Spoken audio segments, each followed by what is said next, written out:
Across the UK. On DAB+. On YouTube. On your mobile. And on your side. This is Talk.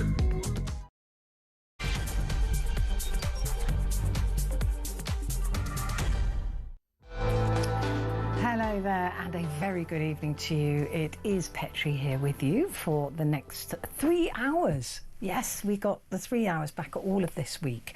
What's coming up? Quite a lot, actually. At midnight, I want to talk to you about this screening question. Now, this is, of course, because David Cameron has come out and he has said that he was diagnosed with prostate cancer, and he's been fully treated, and he has been cured of the disease. He only went, though, to have a screening done because his wife, Samantha, asked him to go.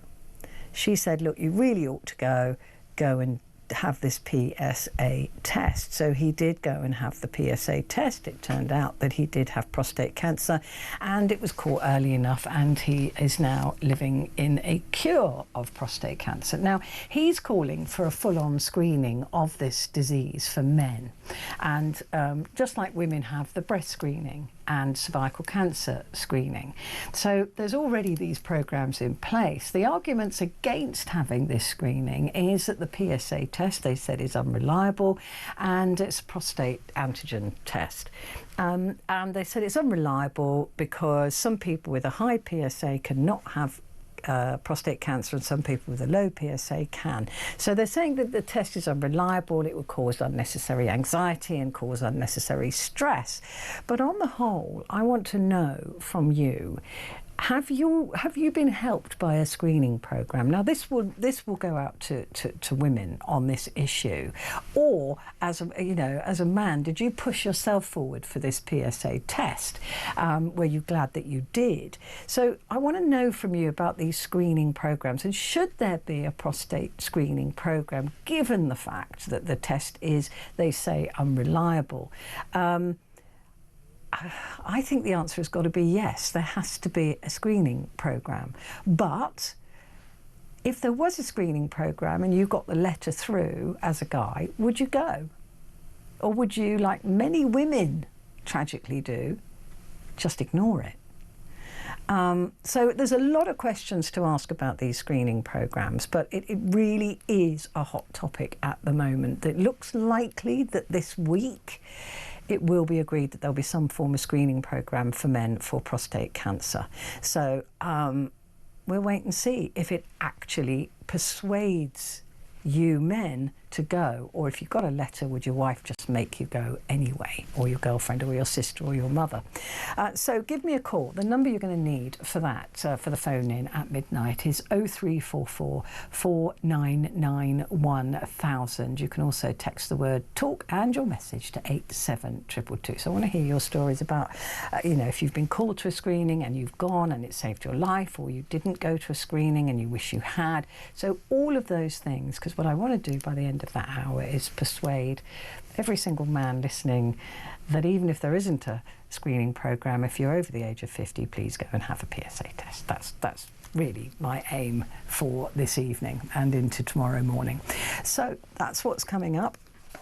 Claire Muldoon will be joining us to go through the papers. Kevin Schofield will be here from the Huffington Post to talk to us about whether Angela Rayner should be invited back into government. A bit too soon, isn't it, don't you think? And Tony Collier will be here, who is the Ambassador for Prostate Cancer UK, to talk to us about the potential of this screening programme. So all of those things are coming up. But, of course, the big story really is this Ukraine peace plan. Or is it a peace plan? If you read the original plan, a lot of people are saying it could have been written by Moscow almost entirely. Is it going to work? Is it going to actually give the peace that we all so desperately want? And more importantly than that, will the peace that it gives hold? Will Russia be emboldened by this peace plan? Will Ukraine be protected? Will Europe be protected from a Putin who has declared that his whole intention is to restore the former USSR? So those are all the questions that I have, and Paul Beaver is the man, hopefully, with the answers, defence analyst and author.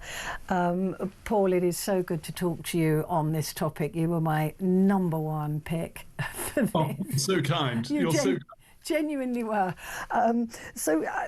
Paul, you and I come from the same cynical school of looking at these things. What do you think of what was first proposed in this peace plan, and what do you think about some of the changes that have been made by European allies of Ukraine?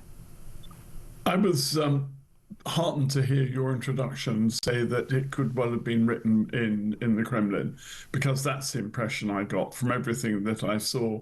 It was basically the demands that Russia has made. And this is a very emotive subject. I was this evening with diplomats from the Baltic nations, and their talk was all about this isn't a commercial deal, Donald Trump. This is about people's lives, prosperity, and stopping another attempt. And they all feel, Estonia, Latvia, and Lithuania, all feel incredibly vulnerable, of course. So I think if you look at this and you say, well, it would be so good to finish the war, but there's more to it than just stopping fighting. Yeah.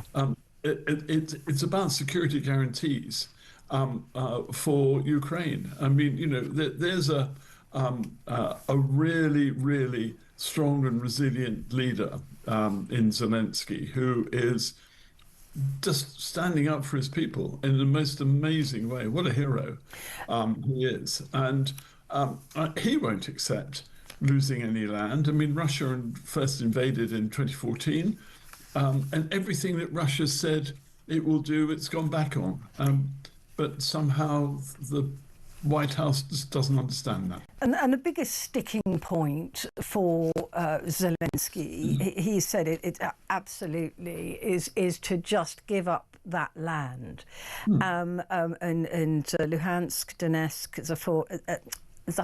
I can't say it, you know what I mean, Zaporizhzhia and Kherson, they've already given up Crimea, although Russia wants those to be recognised as Russian land, which would mean that there would be no time in the future that Ukraine could argue sovereignty over that land and then reclaim it maybe in a few decades' time. So that's a big sticking point, isn't it? Russia says this is now Russian land, this is not to be disputed, and it's got nothing to do with Ukraine anymore. And that's not what Zelensky wants. It's not what Zelensky wants, it's not what the Europeans want. And I include Britain. When I talk Europeans, I mean those of us who geographically in Europe, from Iceland to Turkey, from Finland down to Portugal. None of us want that. What worries me is if we are able to go along with the Trump plan and gives Putin the Donbass region, let's call it that, all of that eastern region. Even areas they haven't won yet, even areas they haven't taken. And the bits they haven't taken, and all of that because of some spurious historical reason. So what's there to stop Russia then going, well, there are 8 islands on the way into St. Petersburg. We could have those if we occupied those, and nobody would come to the aid of Estonia. We'll take those as well, and just take those, and perhaps a few islands in Finland. And what about a bit of pressure on Lithuania? After all, the Duma's already said that Lithuania is not an independent country. It's a Russian province. So, where does this stop? It's got to stop here. It's got to stop on the borders that were agreed in 1994, and it's got to then you go through the serious matters of guaranteeing Ukraine's sovereignty, giving Russia also some sort of guarantee that they still believe NATO is an aggressive power, which of course it's not. It's a defensive alliance. And the other thing, of course, is there are a lot of war crimes that need to be sorted out, and there's all sorts of rebuilding of Ukraine. If people think that Gaza is going to be difficult to rebuild, just think what Ukraine. It's about 4 times, I think, the size of the occupied areas of Ukraine. But that was really clear to me, though, when I was reading the original 28-point plan, is that ruthlessly both the United States and Russia carved up Ukraine between them. I mean, it is literally just the US getting paid to offer any guarantees, the US working on the minerals, the US getting money for this, the US getting money for that, Russia getting the land. I mean, it was so blatant. And I just wonder why not more is being said about the US in all of this, just feathering its own nest off the deaths of all of these Ukrainians. I think it goes back to, again, what numerous commentators have said, that Donald Trump looks upon international relations as being a commercial proposition. He doesn't look upon it as diplomacy. He doesn't look upon it as politics. He doesn't look upon it as history. And he doesn't look upon it as what is right, because it must be, it isn't equitable. And in Britain, law is based on equity. It isn't equitable to allow somebody to take over a country or part of a country, have that consolidated, get concessions, and then the country doing the negotiation says, well, actually, we'll have all the precious minerals that are there and anything else that we want. And by the way, you poor victims are going to have to pay us for rebuilding your country, for protecting you, or whatever. And what's to believe Donald Trump on protection? Because Ukraine was told that if it got rid of its nuclear weapons, it would be protected, and America went back on that. So it's not like there's any trust there, right? There's no reason for Ukraine to believe any guarantee that comes out of either NATO or Donald Trump's mouth. I think coming out of NATO you can believe, because the Europeans are heavily involved in that. And certainly, I think if we all pull together, but our problem is that we Europeans are not together. We've got Hungary and Slovakia, which is sort of going, do you know, we quite like the Kremlin, really, we like Russia. You've got Viktor Orban, the man who called for the end of the Warsaw Pact in 1989, a firebrand radical, supporting the independence of Europe. Now going, well, actually, maybe I was wrong. As I've got older, maybe I prefer the Russia that I knew, or something like that. I mean, I don't know really what's going on in his mind. So you've got all this problem. If Europe pulls together, Europe is very powerful. We're 500 million people. We're more than Russia. We're more than the United States. We are a powerful bloc of countries. And there are several leaders, particularly those who are on the eastern borders, Finland, Estonia, Latvia, Lithuania, Poland, Romania, who are very supportive of Ukraine and doing everything they can. But Britain's got to do more. We can't just sit back and rest on our laurels and say, well, good old Boris Johnson in 2022 gave a lot of arms and money, and now everything, that's good. And well done, UK. Actually, we should take a leaf out of what France is doing, about what Poland is doing, what Finland and Sweden are doing. They're continuing to support. We're not. And I think that's a bit of an issue as well. You also got a situation where, again, looking through the original, in fact, even the revised 28-point plan, that the timeline to include Russia back in the G8, we're already seeing that Russia's being included in some form of Olympics. We're seeing Russia being welcomed back into the world economy.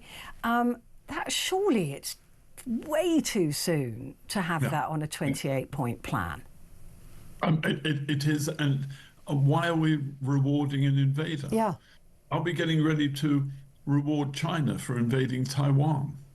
Or, Iran for invading one of its neighbors, perhaps Iraq? Who knows where this goes? The problem is that this sort of sets a diplomatic precedence, and people are going to look at this. I had this idea at one stage where Putin and Trump were going to meet. Well, what other US presidents ever met an indicted war criminal? I mean, it's just outrageous. They should do it. But Petrie, what this is the new world order. This is the new world order. This is what people are actually. They're not really concerned about it. They're going to be concerned after the budget, I'm sure, on Wednesday about the costs of alcohol, fuel, housing, energy, whatever. But they're not really concerned about people that are 2,000 miles away and are dying every night. And they should be, because there's a brilliant cartoon that I think it was in The Economist, I saw it, which had a big reservoir of water, Russia, and a dam with cracks in Ukraine. And down below is Europe, a green and pleasant land, and the water is starting to come through the cracks. And I think that really sums it up in my regard. Oh, and by the way, the United States nowhere to be seen. Yeah. I mean, and that is the thing, isn't it? That if we are looking at Russia in the future to see what kind of threat that they may or may not be, we've already seen that with Crimea, right? We saw what happened when we went, nah, it's only a bit of land, let him have it. We've seen that already. So there's nothing to suggest that if Zelensky and Ukraine do capitulate to this level, that it is going to stop here. And by the way, they're demanding that there is an election within 100 days of any signing of this in order to get rid of Zelensky and put a pro-Kremlin president in there. I mean, already it's so corrupt. I feel like I'm the only one that can see, that what's going. I know you can, but do you know what I mean? When you go, well, this is obvious what's going on here. It's very obvious what's going on, and it's collusion and between Moscow and Kremlin that who think they're both the big boys in the playground, and therefore they're going to divide up the ice cream that's being offered, or whatever analogy you want to use. And I think that is a real problem. I think there's a real problem at the end of the day, what most people, surely sane people, want is Ukraine to have its country intact and secure, back on the borders that the Ukrainian people want, and to have that secure and a guarantee by NATO, by the European Union, whomsoever, by the whole world, actually, in this. And certain Russian people will have to face the International Criminal Court because they have done appalling things in Ukraine. I mean, Russia has always been a really bad invader. Ever since, I don't know, Peter the Great, or perhaps even before, whenever they've invaded places, I mean, as simple as if you look back at the end of the Second World War, I mean, the rape and pillage that went on in Germany, in Hungary, in Czechoslovakia, etc., just almost as a standard military operation. It still goes on today. And you look at the pictures of POWs from Ukraine who've been released, and they're in a shocking state. It is really bad, but Russia's quite prepared to go on losing thousands of men a week in order to what? To falsify a piece of history? But we're in a very precarious position here because we know that Donald Trump is about getting things done quickly, if not properly. So he wants this deal done. He's given Ukraine till Thursday to agree to the 28-point plan, even though talks are still going on. Is Zelensky damned if he does and damned if he doesn't? Because we know what Trump's like. He's already calling Zelensky ungrateful. I don't know why he'd be grateful for being put up against the wall with a firing squad in front of him, which is an analogy I heard earlier. But you know, how is this going to play out for Zelensky? Because he is as weird as the whole American-Russia relationship is, he needs America, right? He needs it at the moment. If he hacks off Trump, which he's done before, but Trump could wash his hands and say, right, you are on your own. We're not going to give you any air cover support. We're not going to give any satellite, no intelligence, nothing. Just die. And that could be what Trump says. He could. I mean, and Trump, and J.D. Vance keep on saying, the vice president, keep on saying, Zelensky started the war. I know. And Zelensky is prolonging the war. No, he's not. Russia is the aggressor. Ukraine is the victim. But that doesn't seem to work in America. They don't get that. And I think that's half of the problem, is that the Americans, whether it's the State Department, the Pentagon, whatever it is, doesn't get the realities of this. And of course, industry in America is rubbing its hands, thinking, well, there'll be more sales of weapons. There's going to be, we're going to have all this raw material. It's the same thing, this ridiculous idea of Trump buying or annexing Greenland. Not realizing that it's NATO territory, and is part of Denmark. I mean, it's just unbelievable. No other. Could you ever have imagined that we would be in this place now with America and Russia in bed together? No, I think had we been having this conversation, before the invasion.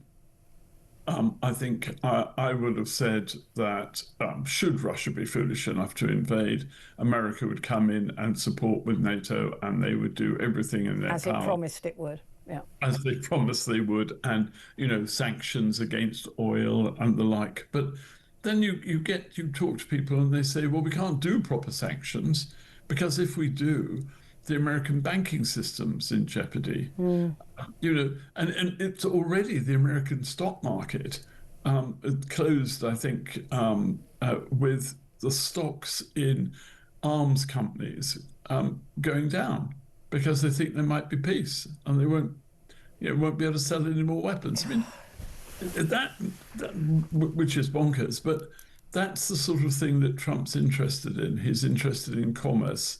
Not in politics, not in international relations. Well, I hope one day that they do find a way, but I'm fairly convinced this isn't it. Paul, always a joy to see you. Thank you very much indeed. Paul Beaver there, defence analyst and author. Quick break, back in a sec.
across the UK, on DAB+, on YouTube, on your mobile, and on your side. This is Talk. Hello and a good evening to you. This is Talk and it is Petrie, and of course coming up at midnight it is your chance to talk back. And what everybody is talking about at the moment is prostate cancer, and that is because David Cameron has, well, there's so many men recently, well-known men, Stephen Fry, Chris Hoy, there's loads of them coming through now talking about being diagnosed with prostate cancer, and it's got the whole country talking really about the necessity or not of a screening program. And by screening program I mean that you get a letter after the age of 50 inviting you to go and have a PSA test, which is a simple blood test or a spit test, I think they're trialling now as well, to check your levels of antigen in your prostate. Now the arguments against that are that there's a lot of false positives, but it seems that it's only really fair that men, to take it down to its basic level, get a screening for prostate cancer, because women do for other female-led cancers. But I want to hear from you if you think screening programs work, or if they would work. If you were given a letter, would you even go? I know plenty of women who've been invited to breast screening and they haven't gone. They don't bother. They get too busy. All of those things can also hamper your chances of an early diagnosis. But I do want to talk about this at midnight during Talkback. I'd love to hear your stories, and whether as a guy you're reluctant to go forward for any kind of prostate testing, and why that is. I mean, men, there's a trope, isn't there, about men being really bad at looking after their own health. Are they really that bad at it? Are you really that bad? And it's not just a phone-in for men, because there'll be women out there who've got men in their lives who are constantly telling them to go and have tests done. Samantha Cameron probably saved David Cameron's life by telling him to go early for a screening, to go and get a blood test done. And he did have cancer and he is now cured of it. So this is a cancer that you can survive and be cured from. So we're going to be talking about that at midnight. So make sure you give me a call, 0344 499 1000.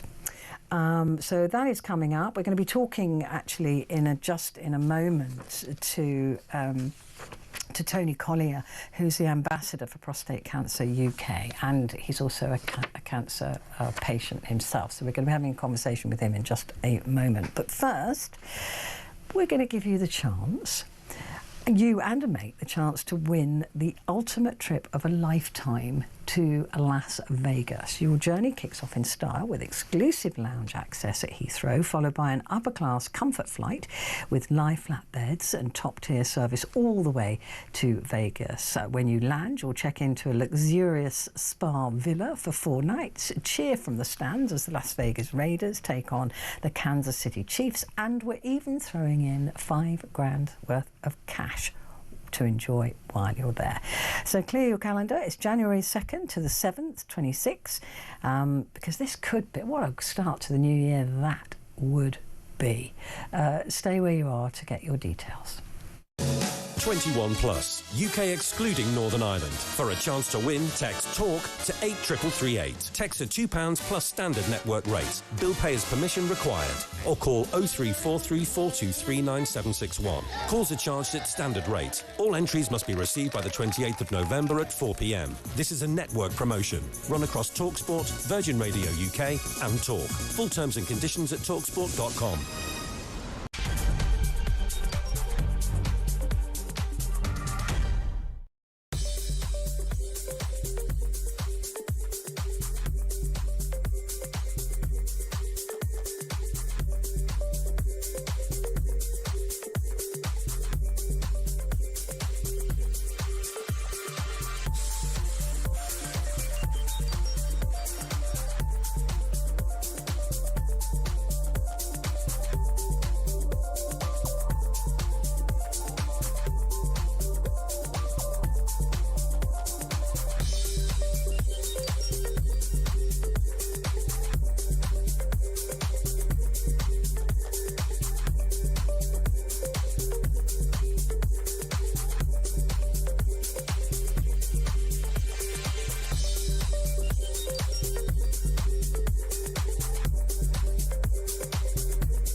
across the UK.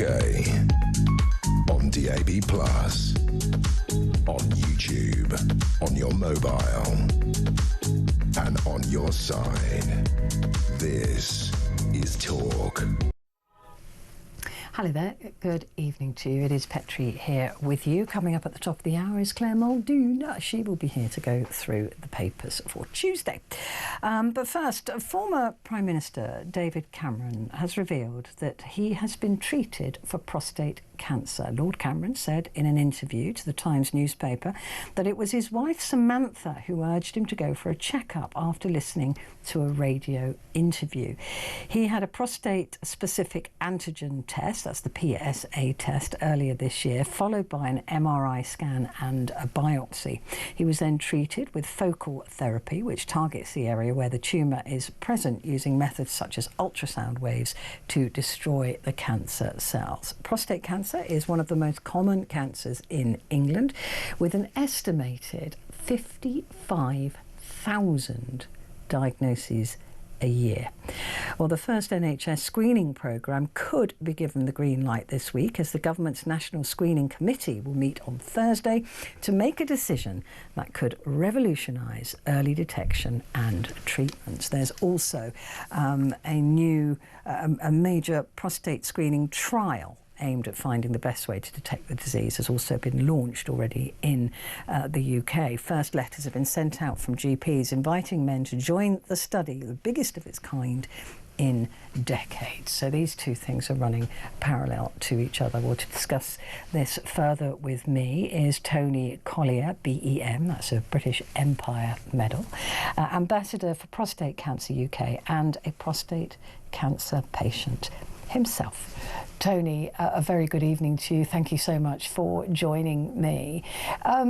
This meeting on Thursday, do you think that they will give the green light to a national, or at least an English screening programme?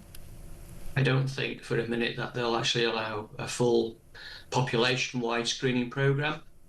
I think they may allow a limited cohort screening programme instead.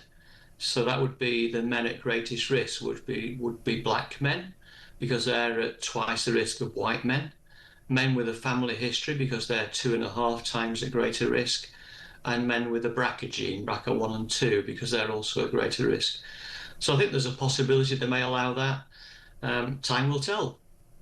What are the arguments against it? Look, we hear about there's a lot of people talking about how even the breast cancer screening that happens for women can create false positives, it can create overdiagnosis, it can create anxieties, it can create over treatment, if you like, for things that if they'd been left alone they would have been fine.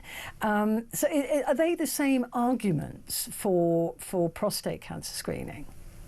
Yes, largely. I mean, going back 25 years, men were given a PSA blood test and went straight to transrectal biopsy, which could lead to sepsis, which could also lead to death. And then, unfortunately, men were given radical treatment that wasn't necessary. They had indolent cancers, low-risk cancers that were never going to cause them a problem. And so screening was said to cause more harm than good. But we have massively improved the diagnostic pathway now, so we don't do transrectal biopsies anymore. If a man has a high PSA reading, he'll go straight to a multiparametric MRI scan, and then they'll do a transperineal biopsy, which is much lower risk. And many more men with low-risk cancers go on to something called active surveillance. So harm is significantly reduced, and we've now reached the point where, in my opinion, we're in a situation where the harms are now overtaken by the benefits of a screening programme. But I think we'll only see it for limited cohorts of men. I mean, you talk about the fact that black men are twice as likely. Why is that? Do we know why that is? I mean, because that is quite a shock. Because I mean, I've known that since I've been looking into prostate cancer, but I didn't know that off the top of my head. Well, we think it's genetic, but we're not entirely sure. There's plenty of studies going on to try to ascertain the risk. But of course, the family history risk is something that concerns me greatly, because I have a son who's 41 and I have two grandsons, and so their risk is greater because of my diagnosis, which is a great concern to me. But I do think we need to do something positive. You mentioned the Transform trial, and the Transform trial is great, but actually we may not see a great deal of output for 10 years, and we are losing 12,000 men every year to prostate cancer.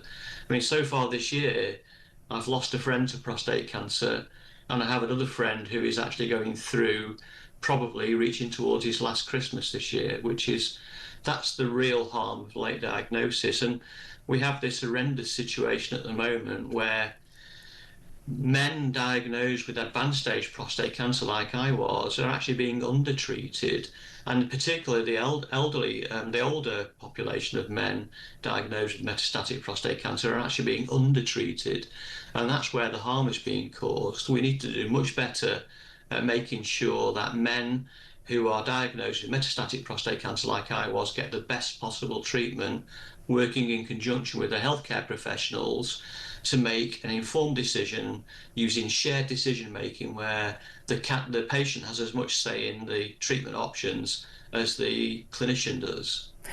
Things are improving in that field, aren't they? As cancer treatment on the whole becomes more, you become more involved in it, and it becomes more bespoke to your particular situation. And I can't remember who it was I was listening to the other day who was saying that, you know, as my treatment goes on, there's more. I think it was the newsreader.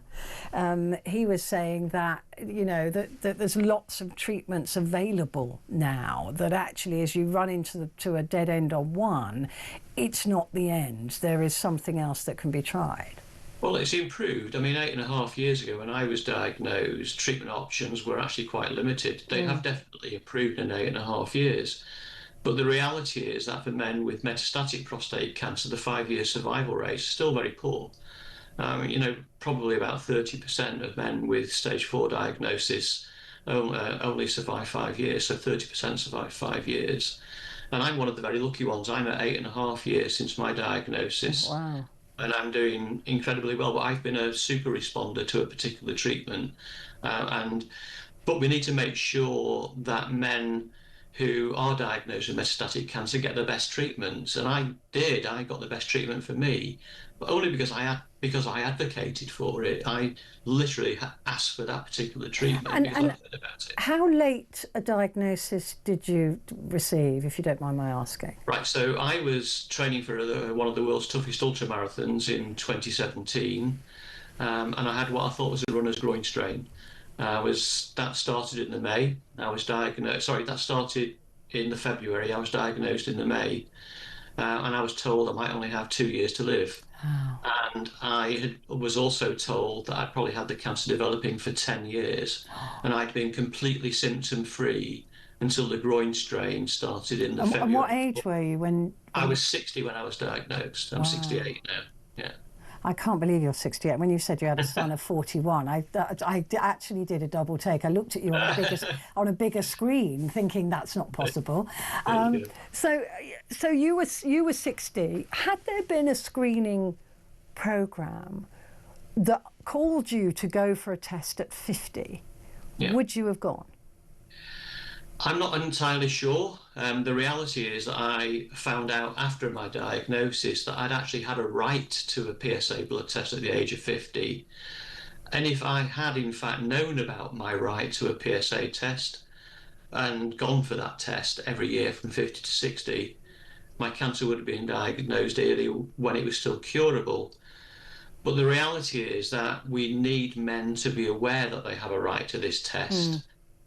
And that creates a major problem because we have lots of issues with health literacy, men coming from poorer socioeconomic backgrounds, the black community who fare less well. Men simply don't know they have a right to this test. And when men do actually find out they have a right to this test, sometimes some GPs act as a barrier to being tested. And so the thing from my viewpoint is if I'd known about my right to that test at age 50, and that's where awareness is so important, if I'd known about my right to that test and had that test from age 50 to 60, my cancer would probably have been caught early when it was still curable. Still curable. And were you aware of anybody in your father or grandfather? No. No, I mean, we're talking about potential screening for 3 cohorts of men, and I don't fit in any of them. I'm not black.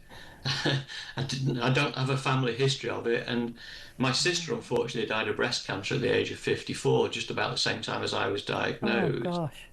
And we were both tested for the BRCA gene, BRCA1 and 2, and we were both BRCA negative.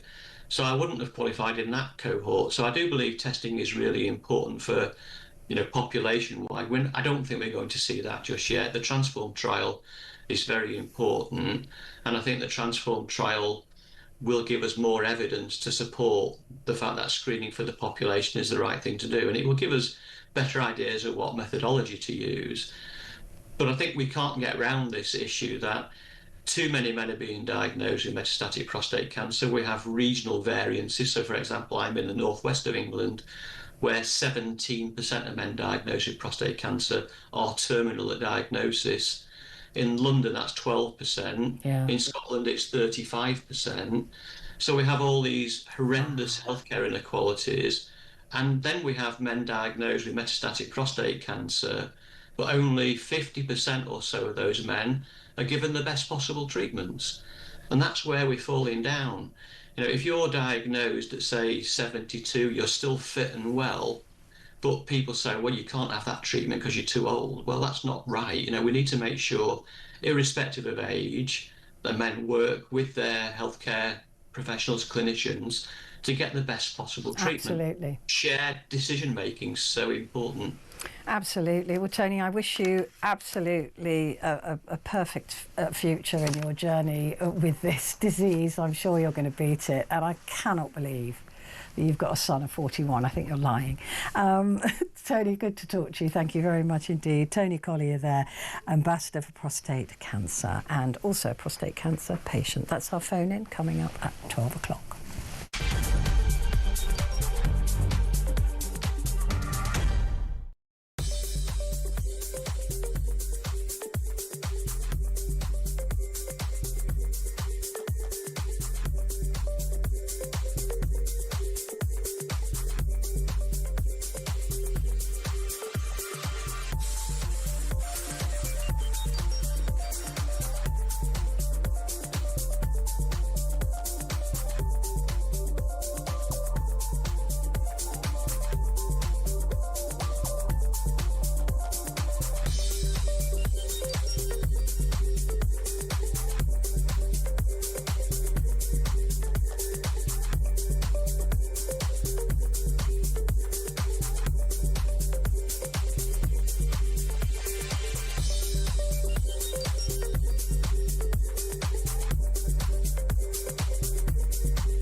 Across the UK, on DAB+, on YouTube, on your mobile, and on your side.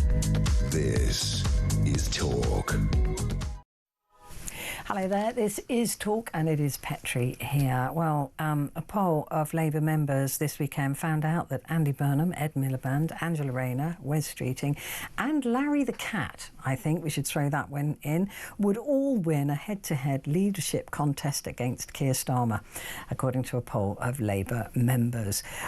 Also at the weekend, Keir Starmer says he wants Angie back, so he would like Angela Rayner back in his cabinet, but should she be allowed back in? Would you want her to be party leader? Could she be our next Prime Minister? Is her legacy just too dirty for that? Well, joining me to discuss that is Kevin Schofield, political editor at the Huffington Post UK. Kevin, fantastic to see you. How are you? I'm good, thanks. How are you? Good, very, very well. Yeah, look, I'm good. I'm good. You're looking fine and dandy. Thank you very much. So, anyone would beat Keir Starmer right now, right?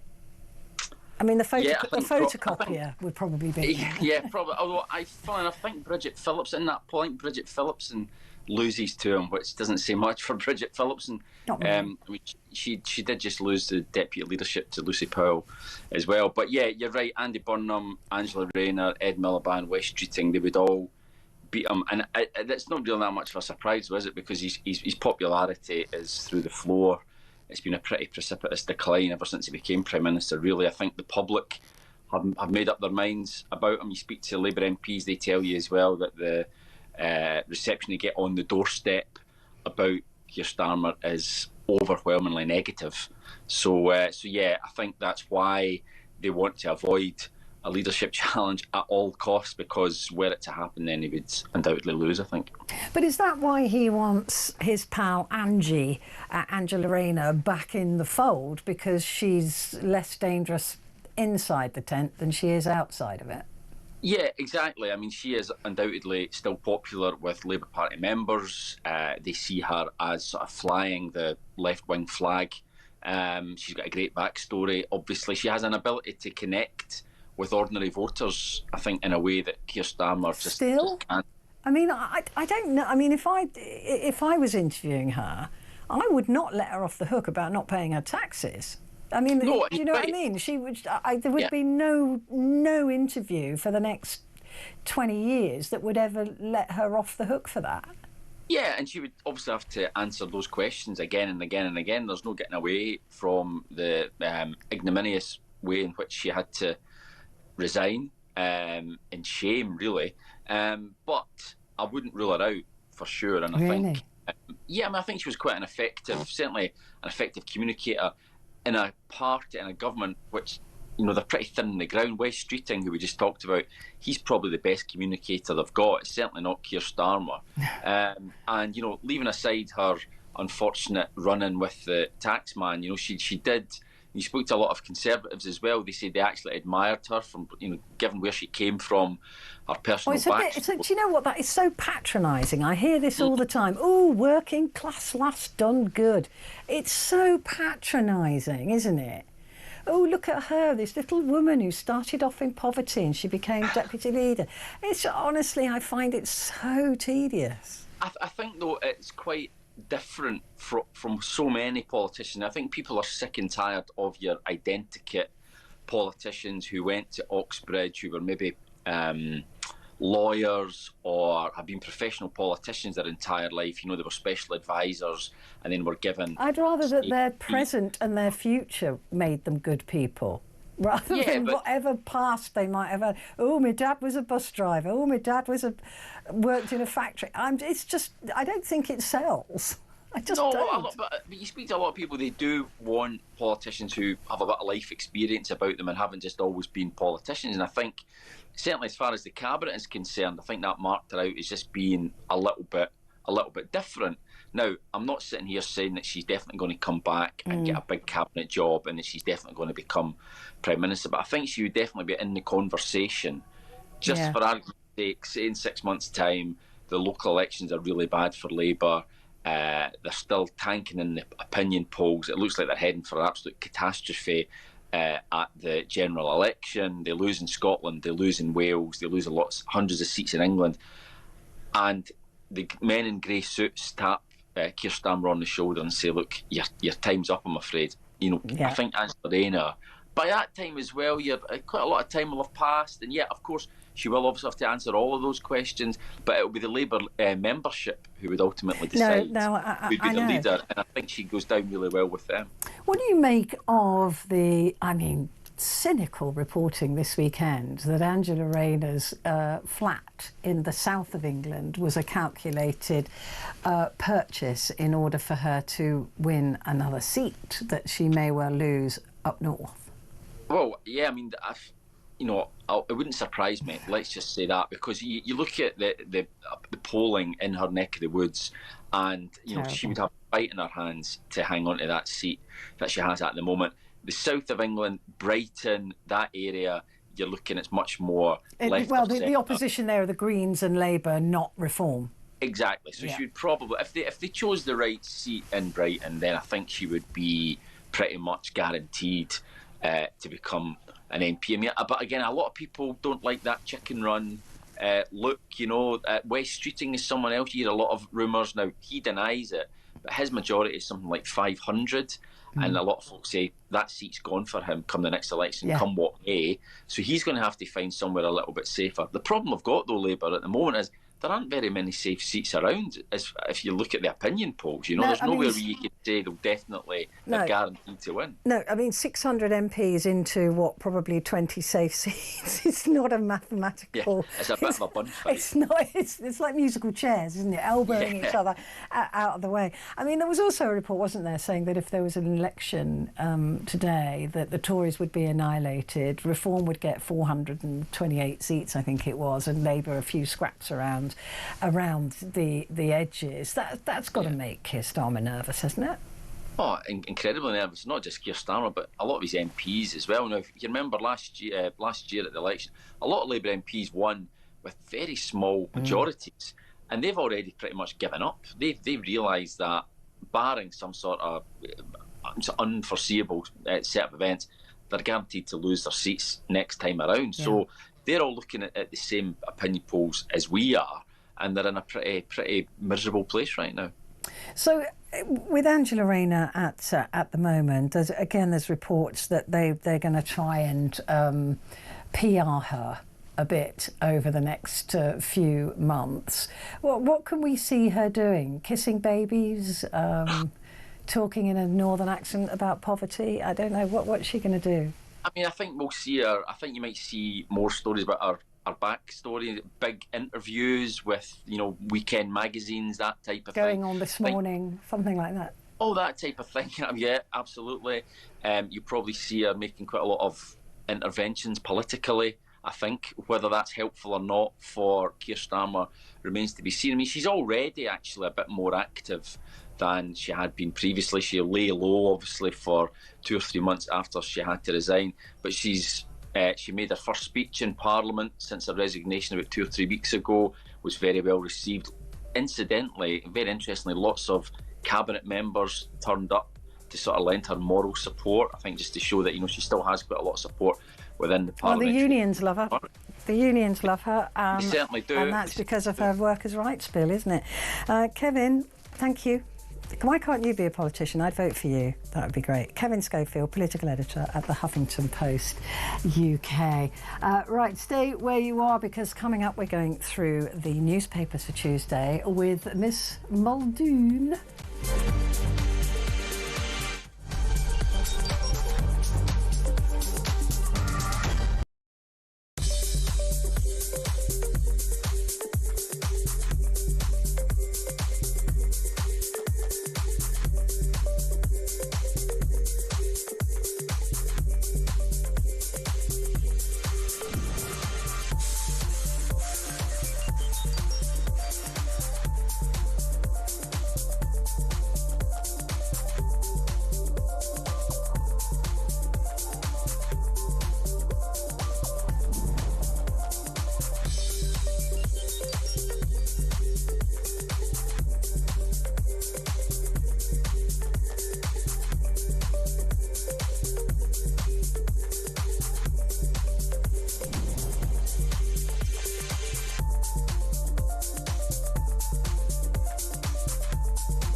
across the UK, on DAB+, on YouTube, on your mobile, and on your side. This is Talk.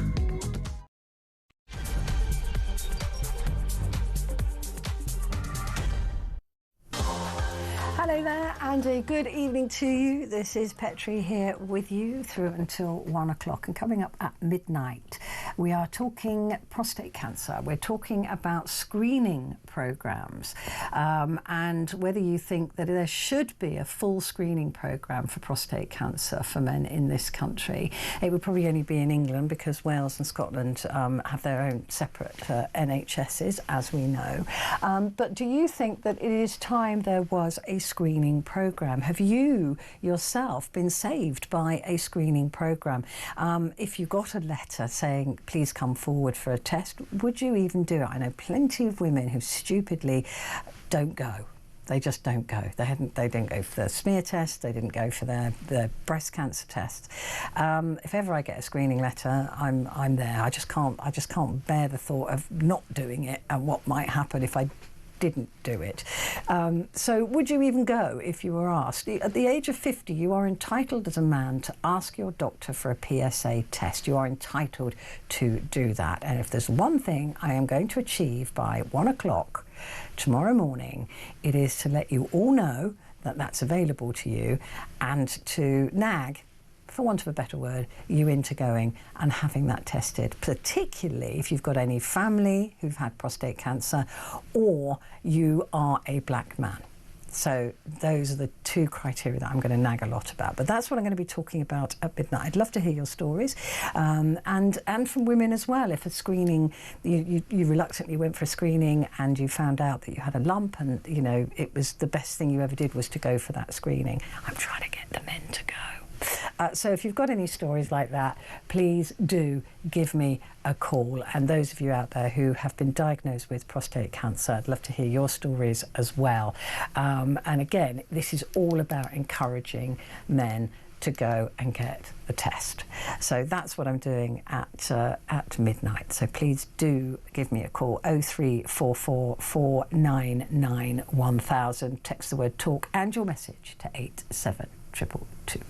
Well, joining me now is Claire Muldoon. I'm loving your new tag, Nightlife with Petrie on Talk. On Talk. Where did that come from? Talk back at midnight. Mine is not to ask why. I just turn up. You just do. Exactly. Nightlife. This whole thing, because David Cameron, the story of David Cameron, and being told by his wife, I expect that a lot of men will only go for these kind of screening things or tests if they are told to do so by a woman in their life. Yeah. Do you think there should be a full screening programme for men? Well, there is, because it's available to them in England over the age of 50. But they have to ask for PSA. it. Yeah, but I mean, they don't get a letter like we do for breast screening. Yeah, but where's the money? They know the test is there if they want to, and if they're accountable for their own health, then they should be a bit more proactive then, shouldn't they? That is an argument for sure, but men we're told, whether it's a trope or not, I don't know. Yeah. I'll find out that men are particularly bad at pushing themselves forward to their GP. Yeah, they probably are, for a myriad of reasons, for mental health issues, for other physical issues that they might have. That's just men in general, I think, and it's not a stereotype. And it's not a massive sweeping generalisation either. So do you think that men should take more responsibility for themselves and just say, from the age of 50, I can ask for this test and I should do it? Of course. And that for me is screening. But the same isn't true of the women's screening programmes. You know, I will get letters and I just turn up, right? And you know, you've got your cervical screening tests as well when we were younger, and you know, those things you're just asked to go and you go, right? That is a reminder to go, and with breast cancer testing as well, that's a reminder. We get the letter and think, oh gosh, yeah, it probably is time for that. it would seem only fair that men had the same, if you like, reminder to go and get these things checked. Why, if we're making the point that women are more accountable and more responsible for their health and their health care, then why not remove the screening letters from us as well? Just let us be accountable for everything. The cost of sending out the letters, and I know they're all computer generalised now from a specific sending out PO box or something, they're sent out, but even the IT support to get those letters done, the updating of the NHS spine in terms of logistics, in terms of information they hold, and in terms of us as well, changing our addresses, making sure everything else is up to date. I think maybe it's time we just stop sending letters and met people, if go for the screening if they want. Maybe everything via text now as well. But what about those people for whom keeping on top of that kind of thing is difficult? I mean, not everybody has a life where they can book things in. They're probably busy. No, I appreciate that. But I don't think there's any more time now when women are not realising that we have to check our breasts, and men get breast cancer as well. So it's all about this checking, about try and be more proactive in our health. And you'll probably find that the women who can't, for whatever reason, make the appointments, she's not going to unfortunately do well in her treatment, because she's probably going to leave it too late in any event. But the whole screening program is to try and preempt that. Yeah. But you tell that to someone in a sink estate, living in poverty, with possibly a domestic abuser as a partner. I mean, God help them. Yeah, well, the screening probably doesn't help in those situations, and we know that men from poorer backgrounds do worse. Do you know there's postcodes in Glasgow at the moment, 2 miles from each other, and the 2 miles means 15 years extra added onto your life, or 15 years taken away, whatever way you want to frame it. Good heavens! Different postcodes within a 2. Yeah. I know.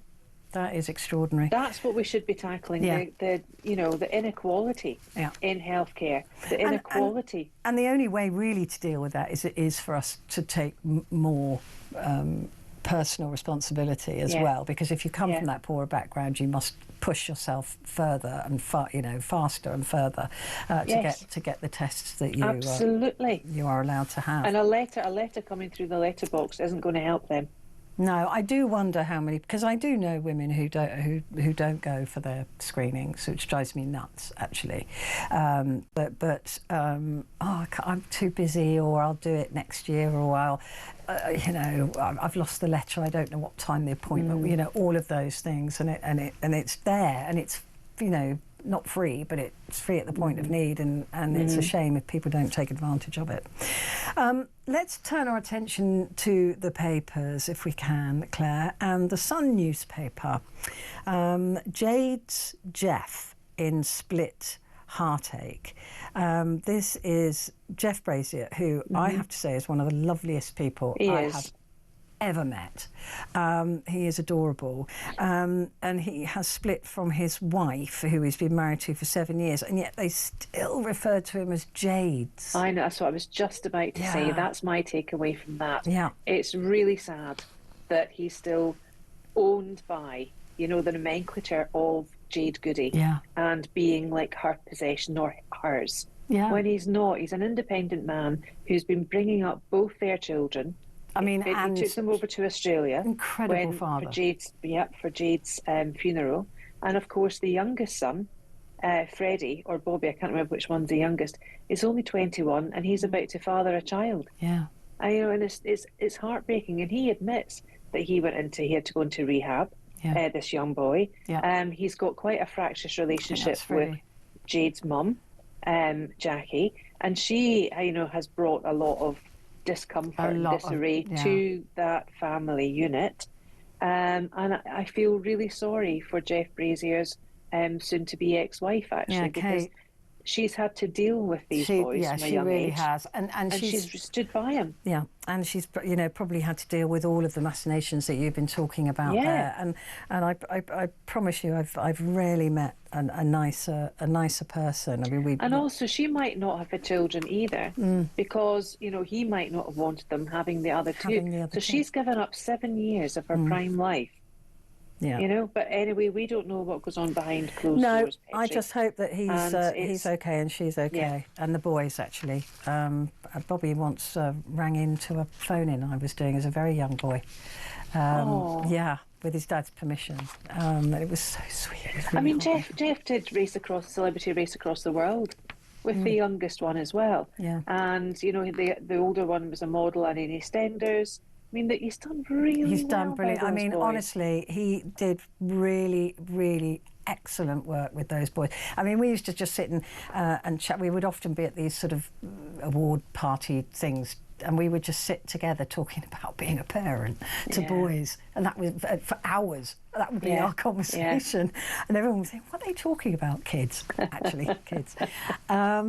Right, the Times newspaper for tomorrow: Ukraine and US tear up peace proposal for a new night. That didn't last, did it? Plan. Yeah, the original 28-point peace plan was just a carve-up between Russia and the US. It was nothing more. It was actually quite distasteful to read, I thought. Well, I didn't read it all, but I didn't expect anything less, to be honest with you, because it's Trump, it's Putin, and Zelensky's very low down in that pecking order. Yeah. They would say, and it would appear that they would feel that way too. Of course, it's a starting point. We need to find out, what we can extrapolate from. I thought it was a 19-point plan. It's now being torn up, so we just have to wait and see what happens. But there's a lot of mixed messages coming out. Trump saying, well, he didn't thank us again, Zelensky. Zelensky then saying, thank you very much, Mr. Trump, in the US. And then Putin saying, sitting back almost fiddling, going, we've won, because Zelensky has to cede quite a lot of land. Yeah, 20% of the country. Back into Russian territory. Yeah. But, I mean, peace has got to be found, but it cannot be found by capitulating to the Kremlin. It just cannot. It just looks so bad, and so bad. Yeah, the optics not good at all. No, and also all the money that in the list of Trump wants, this and that, and he's going to have the minerals, and This is all part of the deal that Zelensky's supposed to be grateful for. It's like, really? Yeah, but what are the EU doing? What are NATO doing? They're not being much help. Well, are they really? They are doing something. It remains to be seen how much and how powerful they can be if they all pull together. We've got Hungary, haven't we, being a pain. And by the way, when Trump is talking about the Europeans are still buying oil, he means Hungary. Does he? Buying Russian oil, yeah. Yeah. Hungary definitely is very hungry. Hungry, it would seem, are starving. Buying Russian oil. Maybe they should go on some Manjaro then. That'll make them less hungry. Exactly. But they are the only ones in... There's one other country, I can't remember which one it is, that is buying Russian oil, but they're both pro-Kremlin. Turkey, no? So it's got nothing... Then nobody else is. So, anyway. Let's have a look at the other story now. Reeves tells Labour MPs to unite for her budget. Oh, my God, yeah. And I think this is on the back of another story that was briefed today, that Starmer has opened up 10 Downing Street in some way to make it more accessible for the backbenchers, to make it more open. Yeah, they're having little tours. They're allowed to bring a mate. What is all that about? So therefore, I think Reeves is now trying to jump on that bandwagon by uniting. The message is quite clear. You must accept and must support the drivel that I'm going to deliver on Wednesday, whether you like it or not. Put your game faces on, put your poker faces on, and you will sit there and you will tap, your white sheets with your pens or your hands, and you will support me, because we still have the biggest majority in the House of Parliament. Yeah, but only in there. I know. Nowhere else. Just in there. I think she would love a Mexican wave in there as well. Oh, God. This is a fantastic story, although we've only got a photograph of the little boy. But Oliver Chu, 3, has found new energy thanks to a British gene therapy treatment for Hunter syndrome. So this is a brand new treatment that's been given to this little boy who had a very poor prognosis, and he seems to be doing brilliantly. Yeah, I love it. Which is a lovely, lovely, lovely picture. I love medicines when they take that leap forward. When we see the cures and the treatments moving forward, which they always do, of course. Talking about leaps, also on that front page, there's a nuclear fish disco. Did you see that? I'm going. I've got my ticket already. Talking about a salmon leap, but the thing is, there was only with all of that pulsating music to try and keep the fish away, it'll save like 0.83% of a fish. So and it's going to cost. What's the cost? Is it £700 million or something? Yeah, 700 million. So basically, this is a fish protection measure that will keep the fish away from the nuclear plant. Yeah. And they're going to be playing acoustic disco music, basically, which the fish hate. They don't like it. So it's called the fish disco, that hits them with noise, that keeps nuclear fish disco, keeps them away. A fish recovery and return system, and a low velocity water intake. I mean, I would say you couldn't make it up, but well, no, you literally could with that one. Trying to keep them in their place, aren't they? I love the idea of a fish disco. You didn't get that, did you? No. Oh, very good. Yes, just got it. Yeah, that's don't go into stand up. Quick break. Claire and I'll be back in just a moment.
Across the UK, on DAB+, on YouTube, on your mobile, and on your side. This is Talk. Hello there, this is Talk, and it is Petrie here with you until 1 o'clock, and with me is Ms. Muldoon, who is going through the papers with me for you. The Daily Telegraph, Muldoon. Starmer and Lammy escape mansion tax. So Keir Starmer and David Lammy are poised to escape Labour's mansion tax after the Treasury watered down plans to impose a surcharge on Britain's most valuable homes. The Prime Minister and his deputy both own properties worth between 1.5 million and 2 million. And she's set the bar now. It was going to be at 1.5 million, but now it's going to be 2 million. So they escape it. Yeah. It's good. Yeah, Teflon Keir. And Lammy would escape. I mean, I think we should start calling him Houdini, actually. He doesn't seem to be able to, you know, anything sticks to him. No, absolutely nothing. Because he doesn't know much, does he? No.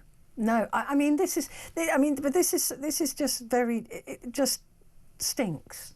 to high heaven, doesn't it? It's just wrong on so many levels. Yeah. And actually, really the revaluing of homes is going to be an absolute mess. Oh. It's going to take months, if not years. And you know what they're saying about people who, some people might have a home, particularly in the south east or in London, worth 2 million, but they've got no money, right? Yeah. So what she's going to come up with on Wednesday is saying that if that is the case, we can stick all of that into your inheritance tax. Yeah. So when you're dead, we'll get that. Yeah. It's almost like the American system of what's that loan that they've got, where and it's moving into this country as well, where insurance companies or banks actually buy your house and allow you to live in them. Yeah. This is what this is tantamount to. And also, some of the values for some of the properties when the council tax bans were first issued, some of the houses haven't gone up in value the way the others have, and some of them have. So they might actually be losing money in certain things if the houses are revalued again. Yeah, and also it depends on whether you've had any work done. It depends on if you've had that annex built or that attic or that, all of those things. I mean, there is an argument for valuing all homes across the country, but that is too big an undertaking. For me, the irony is the poll tax was actually the fairer tax. It was. Yeah. It really, really was. Yeah. And Thatcher rolled it out in completely the wrong way by using Scotland as a scapegoat and as the trial run on Scotland, which she should never have done. And it should have been a smaller size of polling really to tax it. But that is the reality, that the more people you live in the house, the more the services will be used. Yeah. And that's what council tax is for. Your libraries, your schools, it's not for the value roads. of the house. It's not for the value of the house. And whether you've got windows out onto a garden or, and can you honestly tell me, in London, Westminster is the cheapest borough so far to live in with council tax. It's a third of Ealing and it's a third of Hounslow. Mm. Oh, yeah. I mean, it's an absolute joke. The whole system is absolutely maddening. Yeah. The Deputy Prime Minister's home in Finsbury Park, by the way, if you want to know, bought in 2009, is now worth 1.74 million. Well, the truth is that they're only worth what people are willing to pay. And Mr McFadden's London home is worth an estimated 1.79 million. So they would have all got stung with... Yeah. Extra council tax, but now it's going to be set for... But they would have expensed it anyway. Yeah, very true. We would have paid it anyway, wouldn't we? We would have paid it anyway. BBC in disarray over biased claims. Board members reveal sharp differences of opinion as chairman insists he will not quit. I love people who insist they won't quit because they usually quit. They will. Yeah. or they're pushed. Or they're pushed. He will quit. I mean, they always insist. It's that football analogy, isn't it? With the manager, sack the manager, sack the manager. No, we've got full confidence in the manager 24 hours later. He's gone. Yeah, exactly that. No, we have full confidence. Samir Shah, bye-bye. Yeah, I think he will go. I can't believe there's people calling for Gary Lineker to be take over Tim Davies' job, at least. I mean, what? What planet? Hello? Hello. Oh, there'll be some right strange choices going on there. We know that for sure. I bet you I know who will get it. Doctor Who. That's who will get it. Yeah. And he should get it. Stephen Moffat will write the script, right? It will be filmed. They'll move it from Wogan House, Broadcasting House. They'll move it to Wales, where Doctor Who's filmed, and it'll be Doctor Who. Well, it's the TARDIS. He's already got his TARDIS there. That's it. So he can just travel. Yeah, from time travel. I bet the BBC wish they could time travel right now. Yeah, backwards. Back before that edit was made, I tell you. 11 months they'd need to go back for that. God, blimey. The other, Streeting urged to approve prostate cancer screening on NHS. Do you think this is all because of Cameron breaking his story about prostate cancer? No, Do you think that's why? No, I think that he's quite late to the party, actually. There's been quite a lot of high-profile people talking about prostate cancer. Well, he's normally first to parties, as we know. Yeah, and last to leave, sadly. But, I think that is probably just coincidence, actually, or it's just timing thing, because they've been talking about a screening programme for a while, and the pros and cons of it. The Daily Express says pensioners in battle to keep homes warm. This is just before we find out that Rachel Reeves is going to freeze the tax the income tax levels. The income tax levels, which will drag thousands of pensioners into, once the triple lock and everything, when their pension goes up, it will drag them into paying tax. And there's lots of pensioners who are saying, we can't afford that. But there is an image, isn't there, of pensioners being very wealthy. There is, but I keep going back to the fact that parts of England, parts of Wales, are a lot warmer than the north of Scotland. Absolutely, than there should the be a north different of rule. England. Yeah. So there should be different rules. There should be temperature gauges of how much you get in terms of allowances. Yeah. But there's no way in this supposed to be developed country, that anyone, let alone a pensioner, should be sitting freezing to death. And we know we use that word not only in the pejorative sense, but also in the hyperbolic sense, that we're exaggerating when we say freezing to death. No, they do. But in this, every year. They will literally do it. And like you said, in Scotland, and more northern Scotland particularly, and it's colder for longer. So it matters that it's not one size fits all. I'm so sick of it. And to be able to heat your home, to be able to, all these things, that get a pair of curtains, draw the curtains, be Victorian about it. We don't live in Victorian times. Why can't we look to the Nordic countries and to see how they heat their houses, how they build their houses for them to keep the heat in? Yeah. Houses in Britain are not built to keep the heat in. They're built to keep the heat.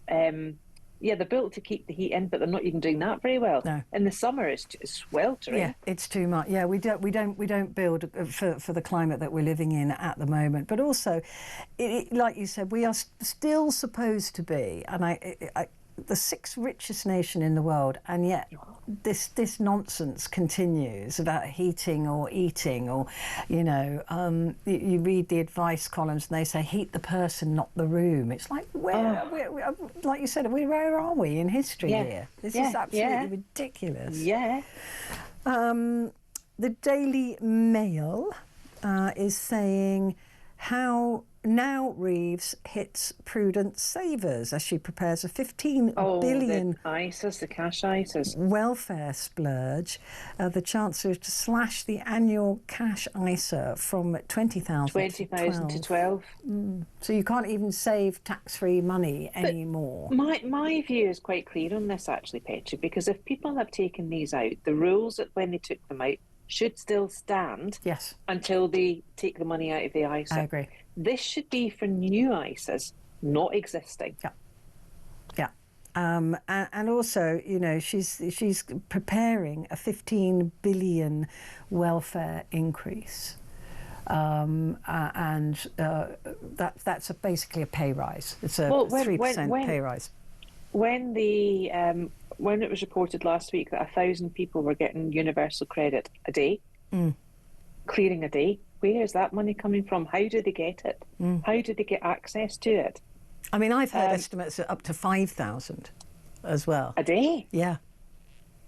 Yeah, on getting different benefit streams. Yeah. I know. It is, and she's, we were told, weren't we, that they were going to cut the benefits bill, and look at some of the.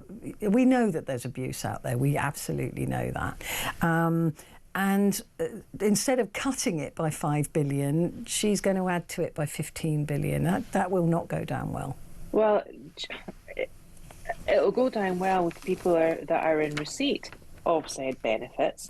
But one of the stories that I picked up today was the fact that getting back to work, people are, you can get headphones, you can get phones, you can get loads of gadgets and things. And I'm thinking, gosh, do you know how hard you have to work to actually get those things? Yeah, there's you a bunch save up, bunch of people on platforms like TikTok called sickfluencers. That's right, that was the thing, yeah. Yeah, who talk about how you get all these freebies. Well, they're not free, we pay for them, but yeah, how they get loads of freebies off the government, as well as the benefits. So they're going, all you've got to do is say you've got, you can't concentrate, and they'll buy you headphones, and all you've got to do is say you can't afford a phone, but you want to get a job, and they'll get you a phone. It's that kind of advice that they're giving out.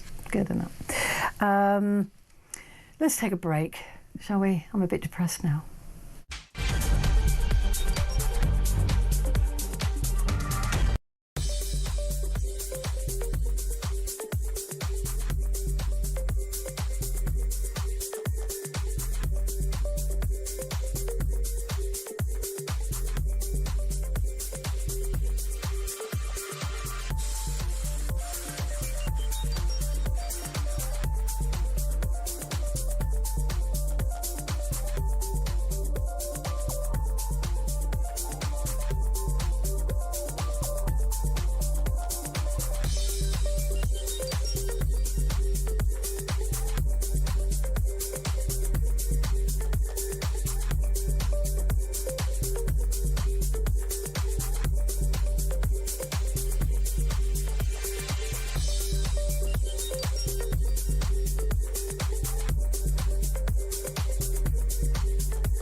Across the UK, on DAB+, on YouTube, on your mobile, and on your side. This is Talk. Hello there, this is Talk, and it's Petrie with you until 1 o'clock, and with me until 12 is Claire Muldoon. And looking at the Daily Star, Claire, darts a SPAC's campaign to make MND hero Sinfield a knight. Yeah. Kevin Sinfield, for his incredible charity work after his rugby pal Rob Burrow was struck down with MND. That was a beautiful friendship, wasn't it? That was so special to see those two men and how he supported his friend Rob Burrow. Physically and mentally. Yeah. When he carried him over the finish line. It was just, this is what these honours should be about. I agree. True heroes. I agree. I was saying last week that Tess Daly got an MBE for services to broadcasting. I was like, are you actually having a laugh? I don't listen, I've got no beef with Tess Daly.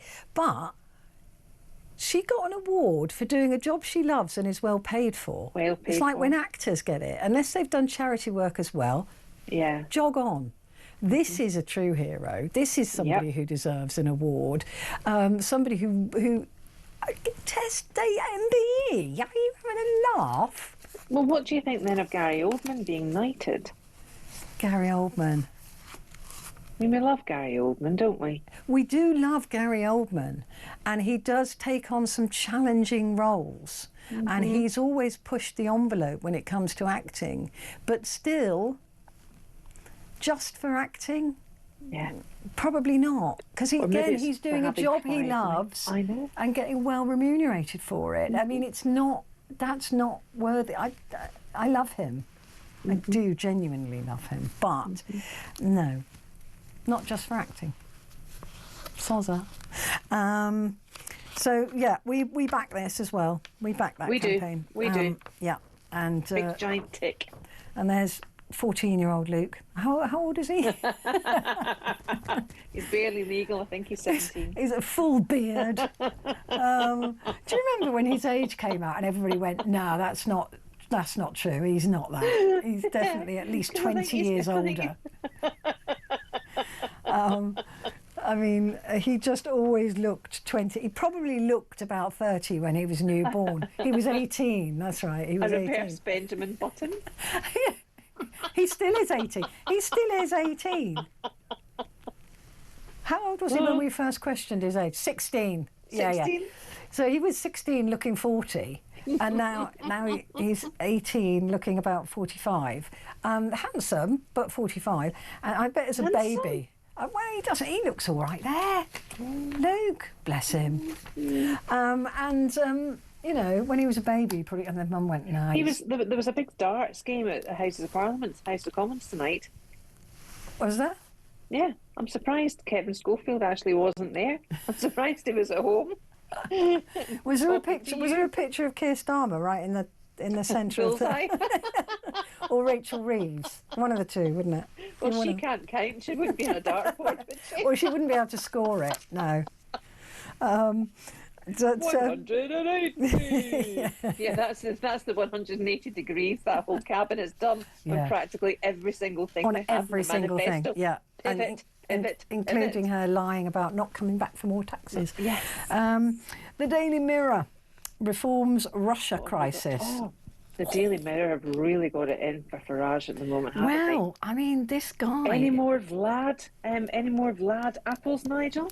I mean, this guy was about to get on a plane to Russia when he was caught taking 40 grand in Moscow bungs. The grubby saga shows reform is Russia-friendly. What do we think? No.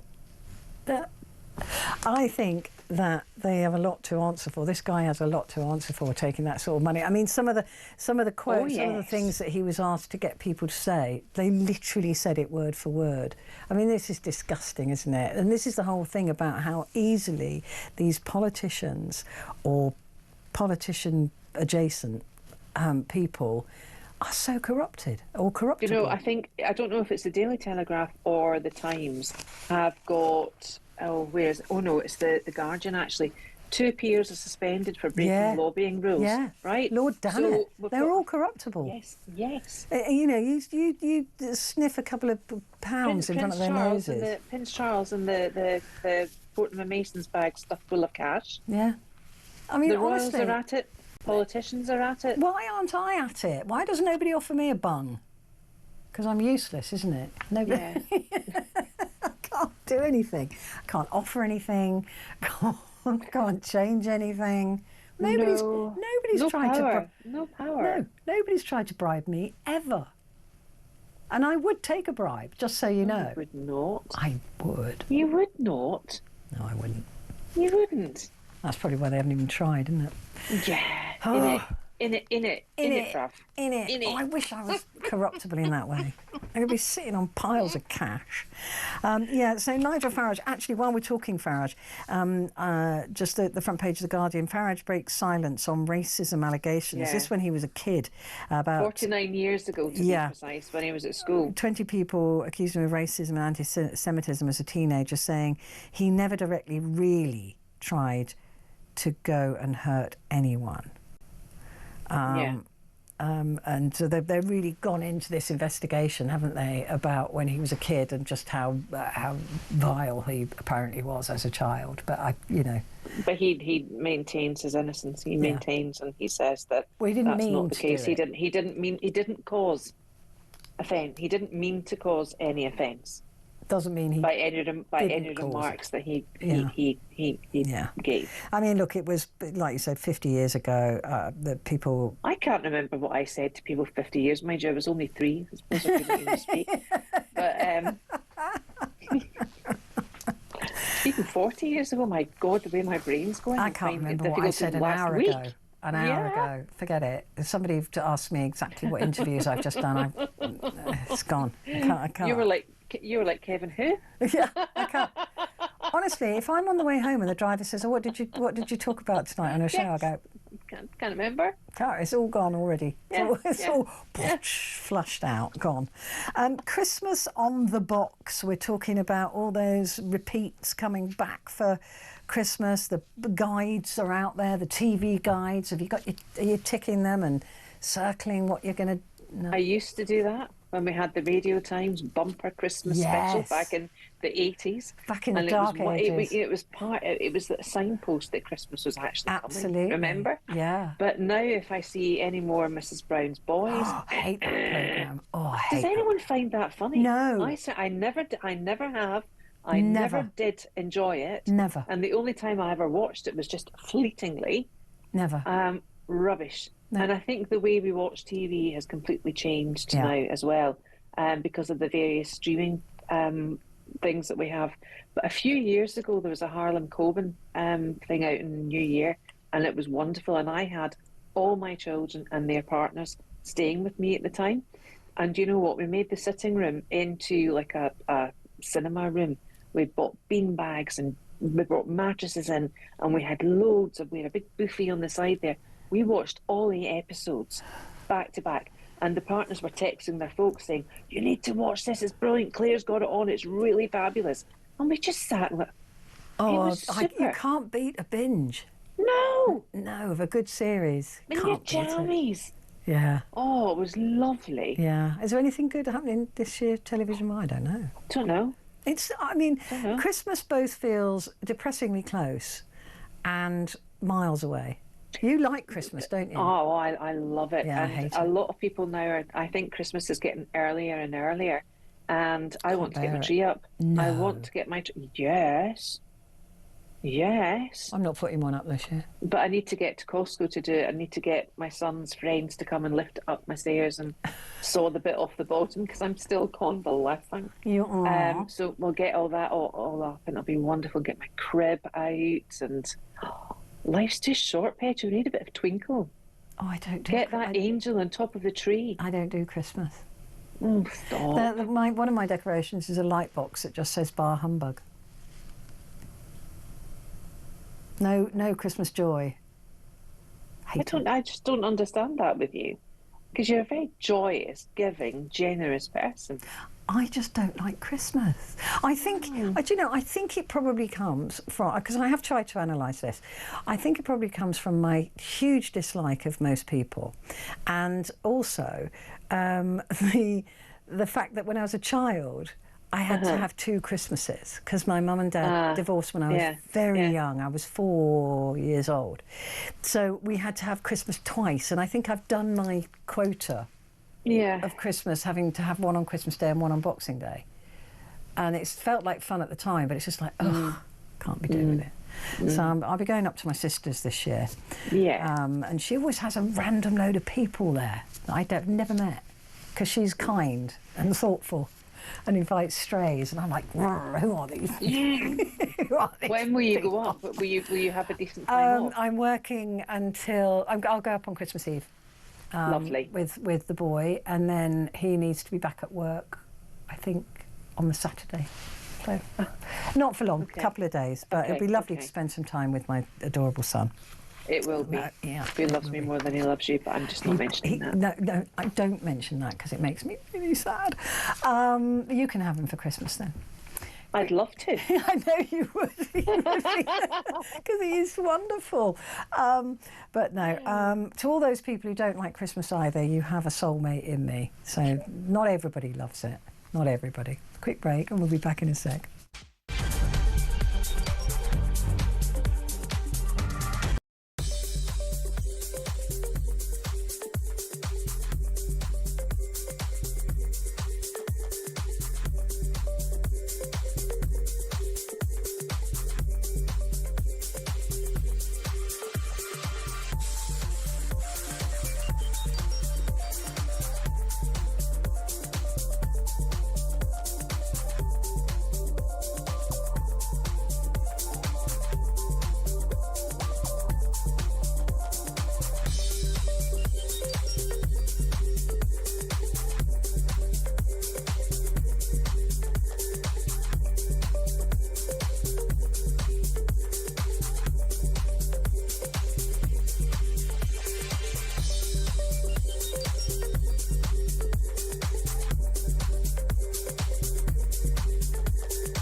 across the UK.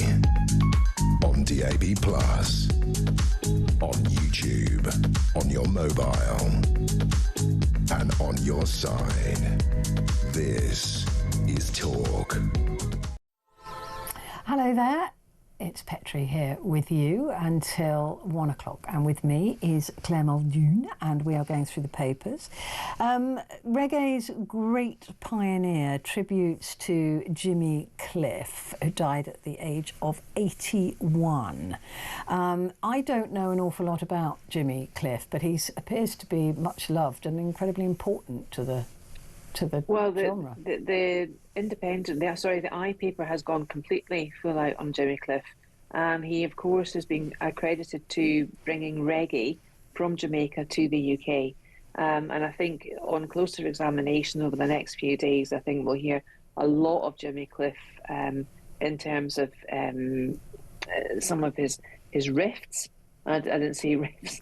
I said riffs coming through the music of Bob Marley, amongst others, etc., etc. Yeah. He clearly was a very well-regarded musician. Yeah. And it'll be interesting to hear some more of his music come out over the next few days. Yeah, that's always a good thing, isn't it? We get to relive that sort of music. Mansion tax will cause Labour a world of trouble in the budget, warns a top economist. I mean, I'm already bored of this budget. And am I. Yeah, and you know what? It sucked the news vacuum. There was such a vacuum of other news at the moment. That's what I was just about to say. Isn't it just impossible? It's just impossible. I mean, the amount of briefings that this budget has had. It's just not normal. It's ridiculous. I mean, this is ridiculous level. And the amount, it is completely ridiculous. And I'm sorry, it's up to us as journalists to probe and ask the questions why. Why it's been briefed so much. Why there's been so much chat. There's been so much else happening in the world. And so much more happening in our country. I know, and it's all gone. It's all gone. And it's like a vacuum. It's a very good word for it, actually. It really is. Today, I was talking to Gabriella, my producer. It was like, oh my God, it's literally nothing. It took us until 4:30 to complete the programme. This afternoon, because it was just like, what are we gonna do? Yeah. It's all gone. It'll be the same. Well, I think tomorrow's actually going to be worse. It's going to be much worse. Yeah. It's going to be what else is going to be allowed in through the funnel? Oh, nothing. But this story, Chihuahuas have more wolf DNA than bull mastiffs. I mean, anyone who's had a Chihuahua will tell you that. Because they're snipey wee. Angry little creatures. They are angry and noisy. Yeah. They are angry and noisy. There was another dog story in the papers today or the papers tomorrow, about, was it golden retrievers or labs having similar emotional DNA to humans or something? Yeah. Did you see that? They are sentient. Nobody can tell me, owning dogs, you know that they are capable of emotion. I mean, Humphrey, the little puppy, gets so jealous. If he won't come back to me when I'm calling him, all I have to do is go, Bailey, you're such a beautiful good boy, and Humphrey comes from wherever he is to jump on me and get in between me and Bailey. So you're not telling me they don't understand jealousy? They do. Let's have a look. And as for the rest of the bitches, exactly. that we both know,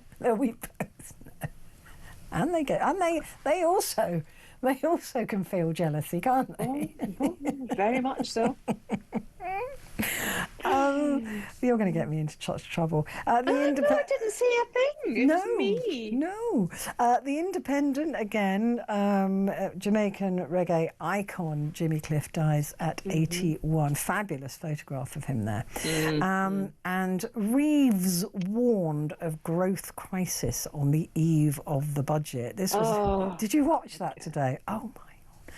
The CBI. No, I didn't. I'm glad you didn't have to go through that. I did watch it. It was so boring. But yeah, all bleating on about how, the way you can't tax your way into growth, which I think is probably true. The Metro, landmark day for new protection orders. Talk me through this.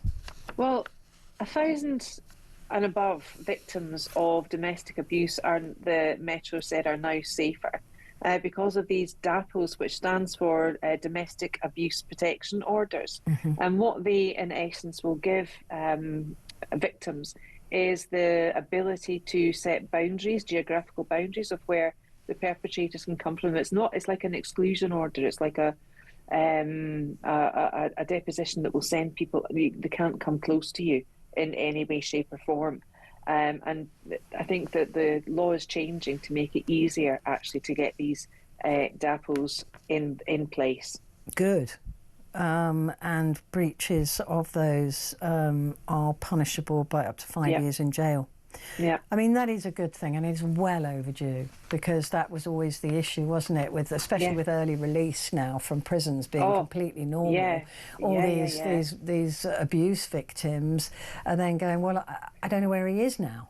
You know, do you know or what she else? is. Do you know what else this will really help with? Is within the family courts, when you've got mad social workers and mad judges that think the right of the child and the right of the father, because it's not part of, you know, it's normally husbands and fathers that are, you know, abusers. The abusers. You've got social workers and you've got judges who will say it's the best interest not only of the father but of the child as well to have a relationship with the father, with absolutely no thought about how the mother is supposed to hand over the child when these kind of things are in place. Yeah. Absolutely. I mean, there's just and the people might say, when they're listening to this, saying, "Well, the judges won't allow that. Then, if there's a one of these protection orders in place, the protection orders can actually be given later after the event. You know, they don't need to be in place before the case goes through the family courts. You know, that it's about time judges and social workers actually stand up for the women, the victims, and know that they have got the best intention and the best facility to bring up their child in a safe environment without these nasty, nasty men. Who obviously they use the child as a means of getting to their partner as well. They use the children, and you know, there was also, I think recently, like a chess piece. Yeah. There's been new laws come into force, hasn't there, about paedophile fathers who the judges had been given the right to see their own children because they hadn't sexually abused their own children. And the mothers are going, but he's a paedophile. You know what? I don't want my child with that man just because he's the father. And the judge is going, no, he didn't attack your child, just somebody else's child. It's ridiculous. So it is absolutely insane. It really is. So I'm glad to see that I think it's not even... It's common sense. Exactly. It's just common sense. It's not even that difficult, right? It's not that complicated. It shouldn't be. And it gives the mother and it gives the victim that extra breathing space and that extra sense of security. Yeah, absolutely. The FT, I'm just going to see if we've got some others. The FT for US and Ukraine. Yeah, the US and Ukraine. And the city's also pressed to praise Reeves' budget. I mean, what's that all about? I mean, I'm guessing because the banks... You've got CBI, the OBS, the banks, the interest rates, but bearing in mind, her budget has been stress tested at least 2 weeks ago. And it failed. And the OBS... It failed the stress test. I mean, that's why they've been leaking all of this stuff, isn't it, to preempt the markets and to stop some sort of big fall. But I think it's probably because the banks were expecting to at least get some form Well, they also thought inflation would go up and it didn't. Yeah, but that's nothing to do with Rachel from accounts, is it? Really, I don't think. Well. But yeah, they're saying that the banks have been lobbying for months to avoid higher tax, warning the Treasury they would cut lending if Reeves hit them with increased levies. So the bigger you are, the more you can push the Chancellor around. I mean, that's basically what it is, isn't it? That these banks are so powerful, they're too big to fail, and they've said, no, don't do that. Well, that's the problem of having, merging a lot of banks together and not having a lot of competition within the banking industry. Any more banks that we have that are just eating up all the other big players, they're also removing them from the high streets. And I'm very proud to be a Nationwide member. I don't have a bank account as such. I've only got my Nationwide account, and I love them. Yeah, and they are keeping branches open. At least until 2030. So Reeves last night urged the party's MPs to unite behind the budget and insisted she was determined to carry on in the job in spite of poor approval ratings. "I will show the media, I will show the Tories, I will not let them beat me," she told MPs at a private meeting. Not that private. Again, another briefing note. Yeah. Private meeting at Westminster. "I will be back next year. I will be back the year after and the year after that." What she should have added to that. What she should have added to that is with more tax demands. Well, she'll only be back as an MP because Starmer has shown absolutely no leadership qualities whatsoever. And no at the loyalty. moment. And no loyalty. So he really has to get rid of her, get rid of Morgan McSweeney, and then get rid of himself. Well, he definitely. She will be the lightning rod for this disastrous budget that's coming. I know that, you know that. Yeah. Everyone knows that. Yeah, so it'll be her fault. So he'll go, "Oh, I didn't want to do all of that, but she did." Do that. Yeah, I didn't want to do it. For the working people. But the hard thing is getting rid of Morgan McSweeney because he loves him. Well, he used to love Sue Gray and he got rid of her. Yeah, that's true. That's true. But no loyalty. No, there is no loyalty. There is no loyalty in politics, is there? But I love you. And it's lovely to see you, and I will see you very soon. And you, yes, we will. Take care.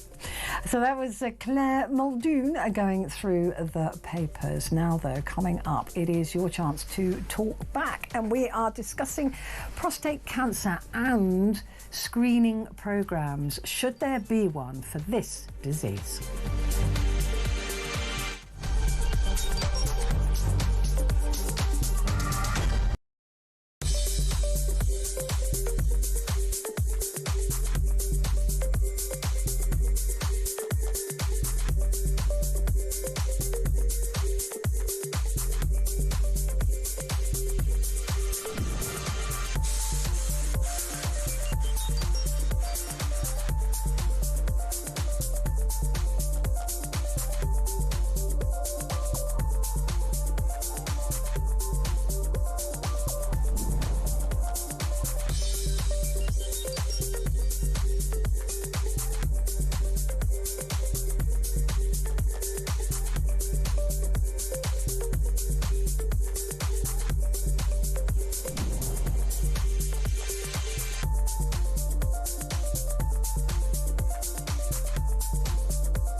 Across the UK, on DAB+, on YouTube, on your mobile, and on your side.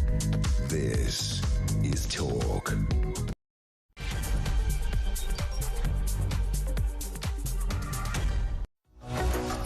Hello and a very good morning to you. This is Petrie here with you for the next hour. This is your chance to talk back. So I hope you take the opportunity. It's a very serious conversation that we're having this morning.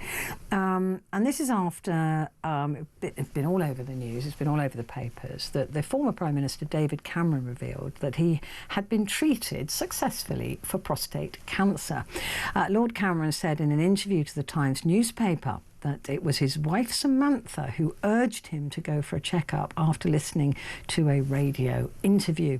He had a prostate-specific antigen test, that's the PSA test, earlier this year, followed by an MRI scan and a biopsy. He was then treated with focal therapy, which targets the area where the tumour is present, using methods such as ultrasound waves to destroy cancer cells. Prostate cancer is one of the most common cancers in England, with an estimated 55,000 new diagnoses every single year. The first NHS screening programme could be given the green light this Thursday, as the government's National Screening Committee will meet to make a decision that could revolutionise early detection and treatment.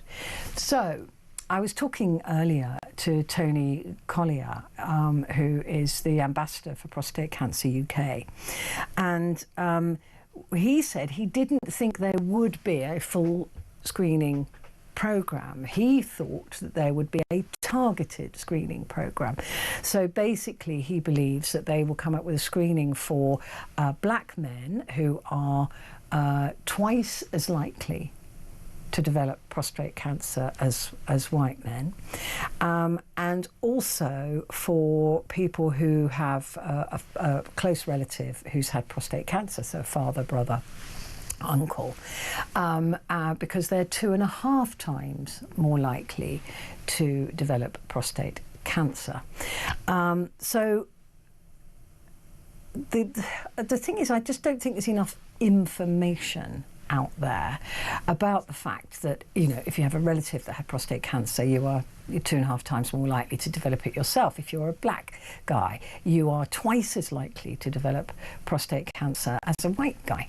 So I didn't know that until I started looking into prostate cancer for various personal reasons a few years ago.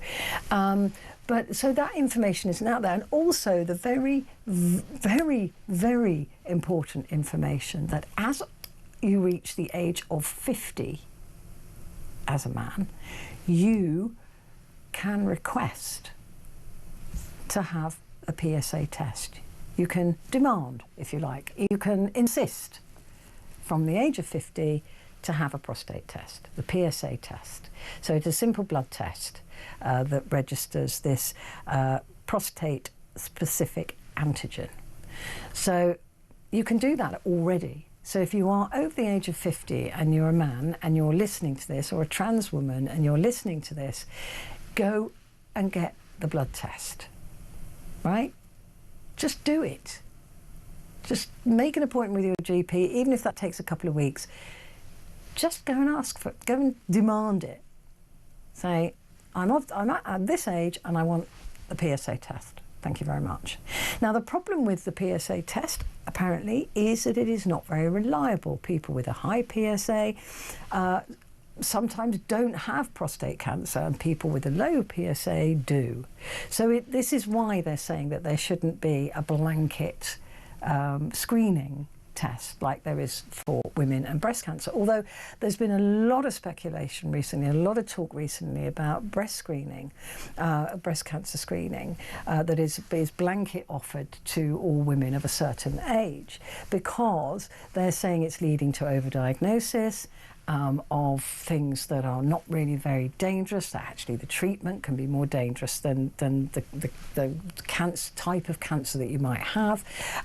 You know, all of these things, they're saying that actually the breast screening process is creating more problems in terms of what it's solving. But what it does do is catch the cancer.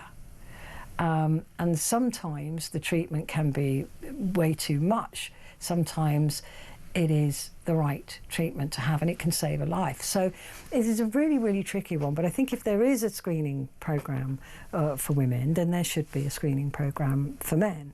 But if you got a letter asking you to go for a PSA test, would you go? I know plenty of women who haven't bothered to go for smear tests, haven't bothered to go for breast cancer screening, not only because they're too busy or they can't be bothered, but also, you know, they're a little bit intimidating if you've never been for one before, or you think it's going to be a bit, you know, embarrassing or whatever. But don't die of embarrassment. This is the stupidest thing to die from. Do not die of embarrassment. If you're offered a test or you're entitled to a test, go and have it. Why not? Why not? So that's what we're talking about. Screening programs. Do they work? Were you screened for something? Did it help you? Did it work? Did it save your life? So women can get involved in this as well. Or have you, as Samantha Cameron made her husband go for this PSA test, have you pushed people? I've done it on this programme. I made poor unsuspecting callers go and get a PSA test by nagging them. So have you had to do that with your partner? You know, don't die of embarrassment. That's the only thing I can say to you. Just go and get these tests done. Yeah, it's not your best day out, but you know what? It beats a late diagnosis. 0344 499 1000. You can also message me, text the word talk and your message to 87222. Chris has called from Brighton. Good morning, Chris. Oh, good morning to you, Petrie. Love your show. Blah Thank blah blah.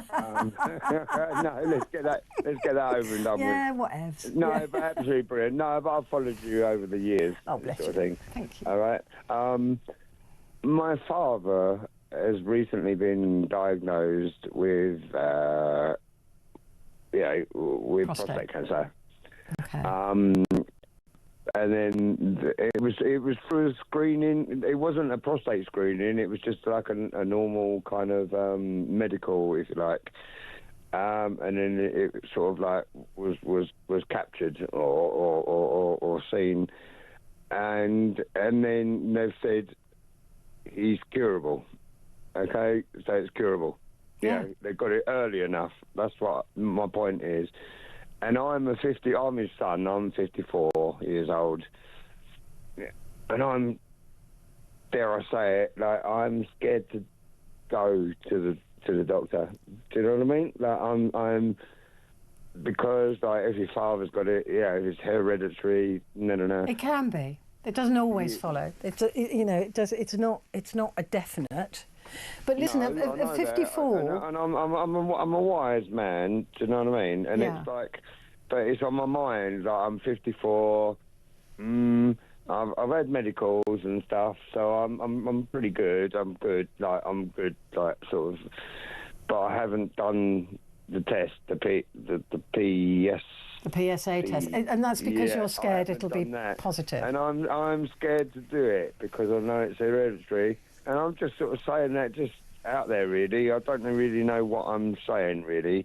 It's just kind of, I'm just sort of scared to do it, really. You know, and I guess loads of blokes are, aren't they? I guess. Listen, I totally get it. I'm a typical bloke.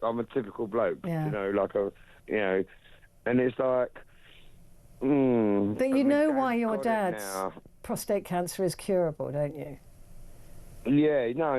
Because they caught it early. My dad's been, and he's had to do radiotherapy, not chemotherapy. He's had to do radiotherapy, and then had these injections or something every month or something, and he's got to do Hormone that. injections, probably. For ages. I don't know. I'm not dead sure, but it's curable. Like, and my dad's, and it was like, yes, we caught it. You know, like we've got it. And the specialist has said to him, and they wouldn't say it, would they? They've said to him, it's curable. No, they wouldn't say that. They wouldn't say that because they've got to manage expectations. They wouldn't say them words, would they? No. They wouldn't say them words. No. And then so then I'm thinking, and then my dad's saying to me, he's saying, son, go and have the test. Go on, son. You know. So that's where I'm at, and that's the conversation that that's what I'm putting out there. I kind of almost don't want to do it because I'm fearful of what the outcome might be. if that makes sense. But yes, well, it sort of makes sense. I do get that. But the longer you leave it, the outcome may be worse. So the only thing I can say to you is that if you're worried about a bad prognosis at It's only 'cause 54, my father's got it. I'm getting the sense that because my father's got it, 2.5 times more likely. Yeah, that's where I'm at. So, but the earlier they catch it, that's why I made the phone call today. Yeah. And it's like I kind of don't want to do it. You're going to have to do it. You know that, don't you? Yeah. Because the longer you put it off, I think so. the worse it could be. And imagine how annoying it would be if in 2 years' time somebody says to you, if only you'd come 2 years ago. Yeah, and we could have sorted it out. And we could have sorted it out like we sorted your dad's out. If you'd only had it done when Petrie Hosken nagged you. I've had, not personally, obviously not me, but I've had breast cancer in my life. And again, it was like, if you don't go to the screening sort of thing, then you don't know, do you? Do you know what I mean? But some people think it's better not to know. It is not better not to know, not with prostate cancer, because the sooner you know, the sooner they can treat it. And you know... And I think it's incredibly treatable, actually. It is. If they catch it early. It is. I think. If they catch it early, Chris. Yeah, I know. I'm just scared, and I'm 54, and my dad's got it. Yeah, well, you've got to. You know, you've got to go. You know, you've got to go. I know, and that's why I'm making the phone call. Really, I don't know. I haven't got anything to pronounce to you, or I don't. Or no. You're going to go. You're going to go, Chris, or you can't. I wanted to call you just to say, sort of. I don't know what. I don't know. You're going to go, otherwise... I've just got to do it. Yeah. You've got to kick me up the butt, yeah, that's exactly right. And just think about that as you wake up tomorrow, how annoying it will be if in 2 years, if you leave it and leave it and leave it, somebody says to you, oh my God, we could have totally cured this. If you... And you know what, Petrie, as well, like my wife and that, like, I make sure she goes for a screening, with the breast screening, and a smear test, and she's like, oh, it's so terrible, Chris. And I've been with her. Yeah. It's nobody's favourite day out, right? So I've just got to face up and, you have. Wake up and smell the coffee. You have. You've got to go in to see, you've got to make an appointment to see your GP. And I'm the perfect age as well. Yeah, you are. 54. And you've got to say, I want my PSA because my dad was diagnosed with prostate, and that has pushed me to come and see you, and I want my PSA test ASAP. And they will do it because of your history. And I will nag you, Chris. You can't phone me again. You know I'm not going to forget. So if you ever phone me again on any topic... You're so kind. You're so lovely as well. And I love you as a broadcaster as well, by the way. I'm not blowing smoke up your ARF. No, because I've followed you on all sorts, LBC and all sorts. And I won't forget. All over the years. No, but like I don't really know what my call's about, really. Am I calling for you to kick me up the bum that's exactly why you're calling, and that's exactly what I'm doing. Yeah, because I'm a bit confused why I've called you, really. No, come on, we're all good, we're all healthy, and I am actually healthy. Well, good. But the problem with the prostate is you don't know, do you? Exactly. But I would tell my wife to go and have a breast screening and go and have a smear test. Exactly. I'd nag her to go and do that. Exactly. So aren't you nagging yourself? It's the same sort of thing, isn't it? It's the same sort of thing. And an early detection means a cure. Well, that's what they've done with my father, and they've said and they're oncologists. Is that correct? Yeah. Oncologists, and they've said you're curable. It's amazing. You've got to do radiotherapy and this, that, and the other. He's got to have injections and this, that, and the other. But they're like, it's curable. Well, we want you to be, if it is positive. My mum and dad are both going, Chris, you're 54. Get in there. Come on, go and get It's just a blood test. I know. And I don't know. This is the point of the call. I don't know why I'm calling you, really, because I suppose I'm calling you for you to tell me to do it, I suppose. Yeah, and you are going to do it. Otherwise, you won't be able to phone me again without me nagging you. So. All right, then. All right. What about if I do it and then I call you back? How about that? I would love that. Do it. No, all right. I'll go, because my dad's You've got whinging to. at me, You've got to. you know. You've got to. You've got no choice in this, Chris. If you thought you had a choice. All right, no, but it's such a good subject and so good, and it's so interesting, and I don't know what the point of this call is really. Well, I bless hope it you. helps I'm telling you to anybody go and get it done, and you can then call me back and tell me you've done it. Okay, All I'll right? do that. Petrie, All right. keep Lots up the good work. Lots of I love love to you, your show. Chris. All right, honestly, keep up the good work. Bless you. Do it. Do it. Do it. All right, I will do it, and I'll call you back. All right, good. Good man. That's what I want to hear. Right, I'm going to take a quick break, but I will be back in just a moment.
Across the UK, on DAB+,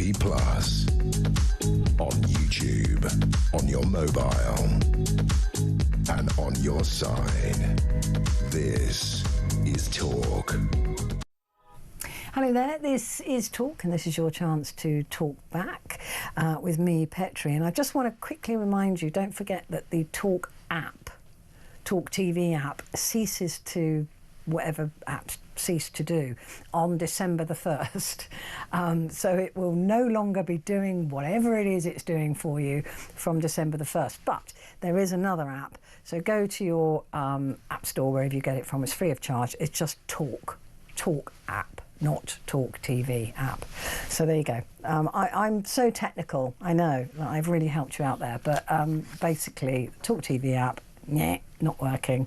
Get the Talk app and everything will be fine. There you go. Right, back to your calls. We're discussing prostate cancer after David Cameron has come forward and said that his wife Samantha made him go and have a PSA test. He discovered he did have cancer and he is now cured of that cancer.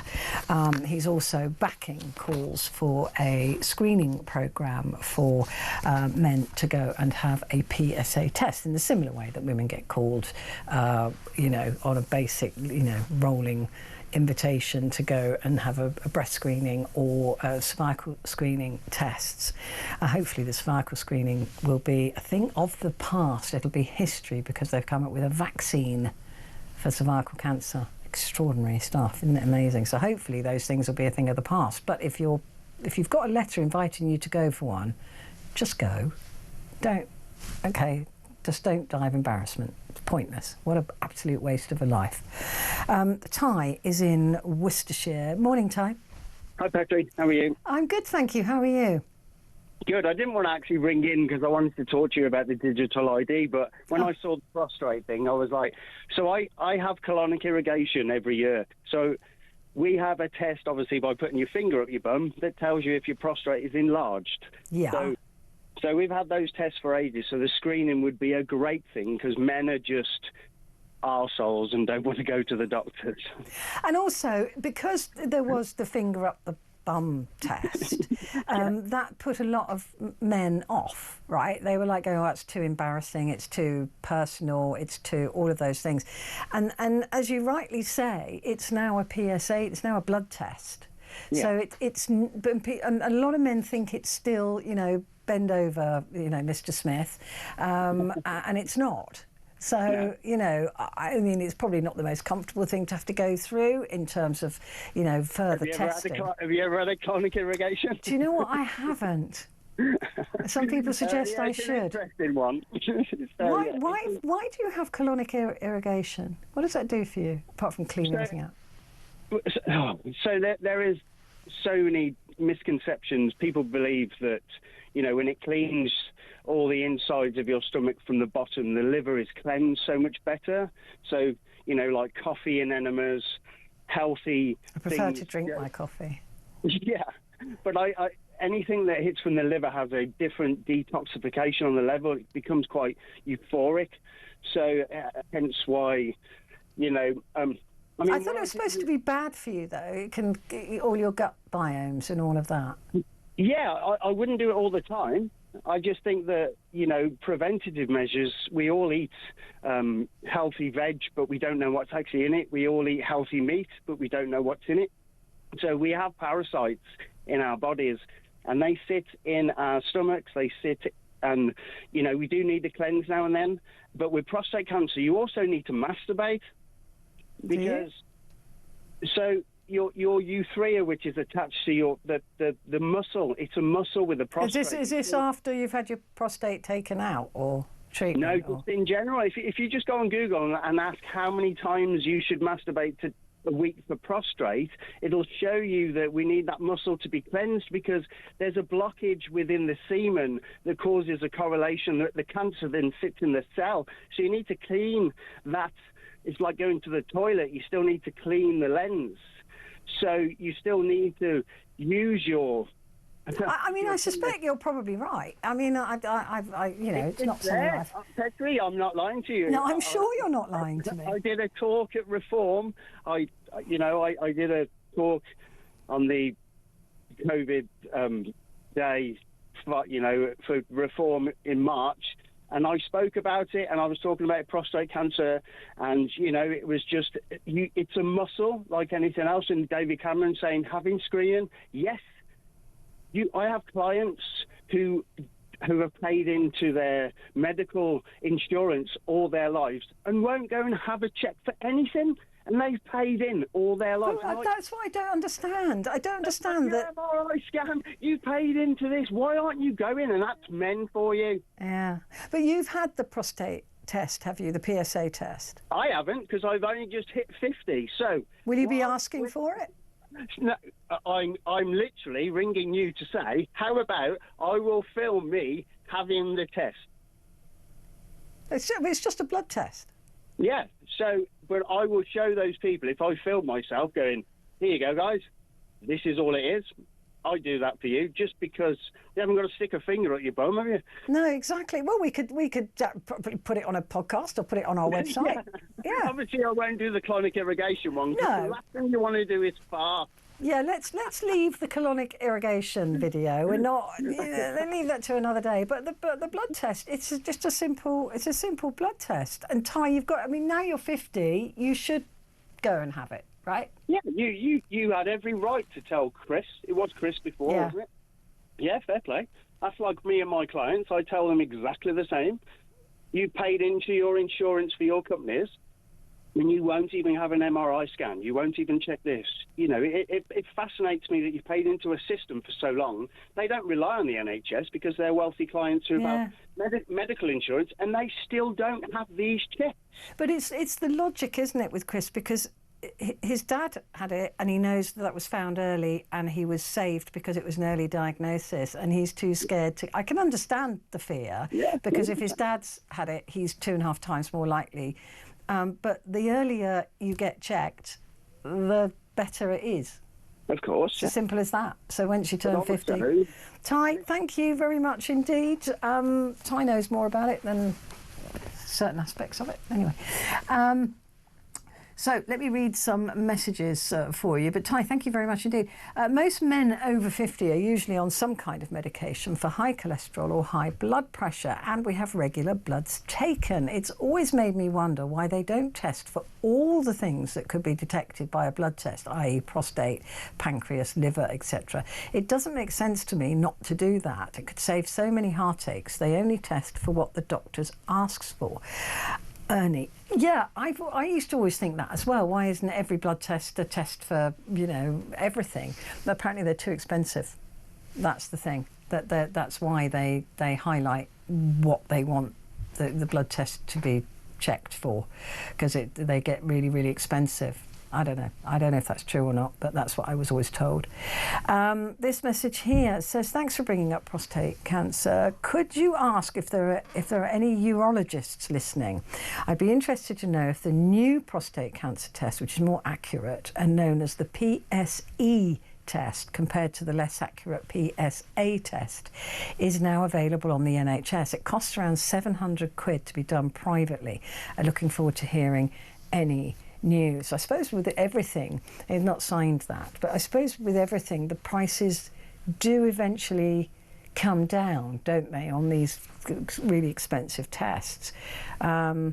But if it's more accurate, the NHS will have to make the decision through NICE, won't it, whether they're going to go with that test or the less accurate PSA. It probably makes more sense to do this PSE. But if there are any doctors or urologists particularly listening, can you let us know if there's anything in this PSE test, and if it's worth going and having it done privately? That does sound quite spenny though, doesn't it? £700. It's quite a lot. Stephen is in Hounslow. Stephen, good morning. Hello. Hello there. Have you been for your PSA test? Yes. Okay. I started going for PSA tests a long time ago, but COVID stopped. Yeah, it stopped a lot of screening, didn't it? Yeah. So, but then I got sick in June, and I went to the doctors, and they gave me a blood test again, and my PSA was 19. Ooh, okay. I mean, it can go up in the hundreds, can't it? But 19 is still quite high. But yeah, I think anything over 3 is worrying. But yeah, so I then had an MRI, which obviously was concerning for the medical people. And what was your Gleason score? 7. So it was a 4+3. Right. So it's an aggressive cancer, but localised. But localised, yeah. But so it's a T3. Okay, so it was confined to the organ, to the prostate, completely. Yes, I've had a CT scan for my other organs, and I've had a bone scan, check if the cancer spread to my bones. Thankfully, those are all clear. Right. And did your MRI come back clear as well? Oh no, the MRI came, but when it was like red lights going off all. With the prostate, yeah. Yeah. But not having spread to the lymph or to. No, but I think that's what they were looking for on the CT scan, I think, or something. Yeah. I don't know. I'm not a medical person, but yeah, this was. So you opted. You came back with a PSA of 19, Gleason of 7, and it confined to the prostate. And did you elect to have the prostate removed, or did you elect for hormone treatment, or? I went for the removal. And do you mind my asking how old you are? 54. Wow. Gosh, just goes to show, doesn't it? You've got to go early and get these tests done. Okay, yeah, so... sorry, I was just going to... Yeah, because I was listening to, obviously, the young callers about this, and, men should be tested at, 40, especially if they have a history of prostate cancer in their family. Yeah, they're looking at the figure for black men and for relatives to be around 45. This is in the new. To be honest, I would go earlier than that, because this is. I had absolutely no symptoms whatsoever. No. It was only because I became sick and didn't know what was wrong with me, and the doctor gave me the blood test. when was it? June this year. And my PSA was 19. Wow. And it's now, but removing the prostate when it's contained is a cure, right? I guess you can describe it as a cure, yeah. I mean, it's probably a difficult cure to get to grips with, right? There are certain things you're going to have to adjust to, but on the whole, things come back to normal, don't they? I think my cancer is advanced to the point where the nerves that go around the prostate, one will have to be completely removed, and the surgeon said I will have to. He said he might be able to save the other one, but that will have an impact on your erectile function.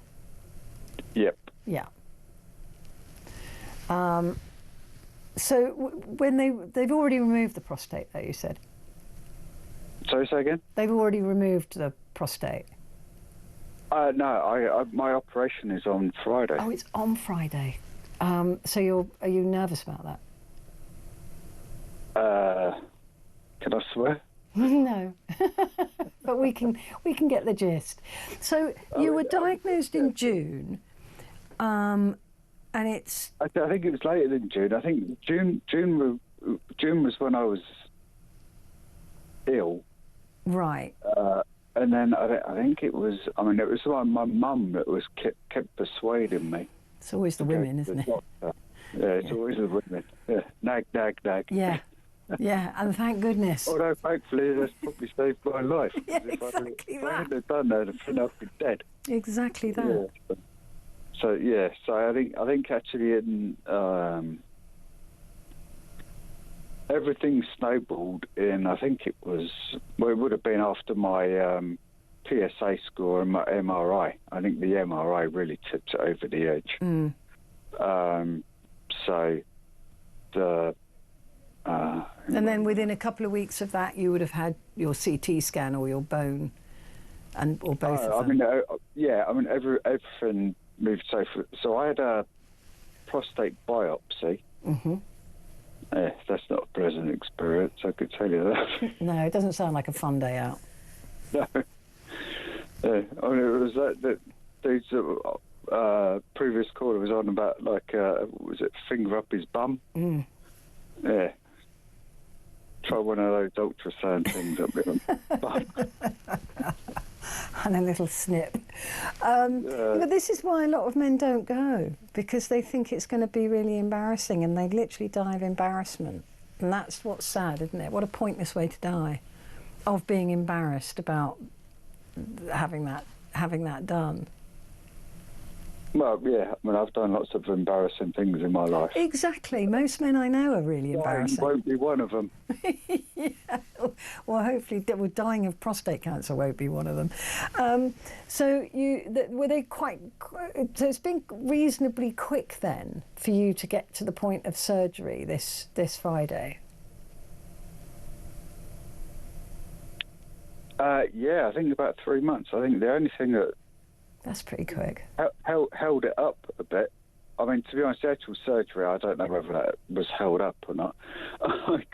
When I went for my first prostate biopsy, I was diagnosed with a UTI, a urinary tract infection. So you're a lucky guy, aren't you? I mean, it's all happening for you. This year's been a nightmare. It's been lovely. What are you talking about?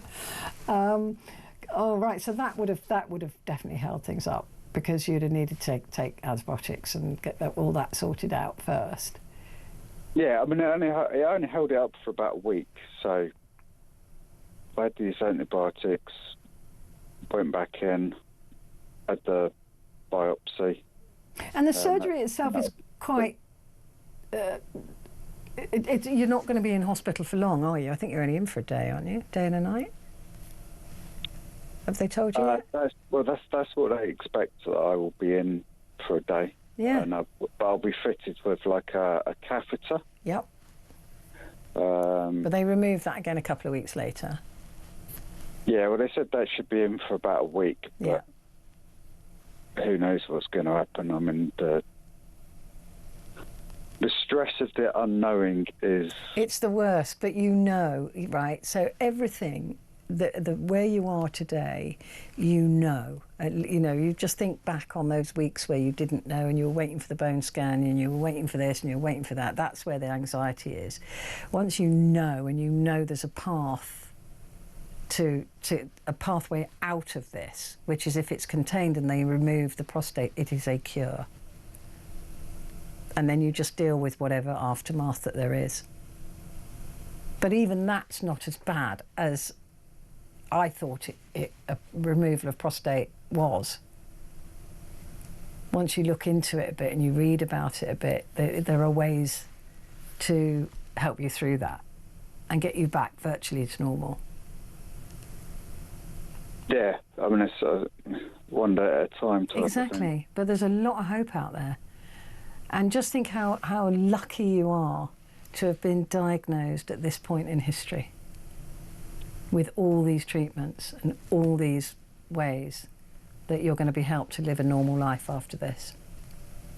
Well, hopefully, yeah. I mean, you will.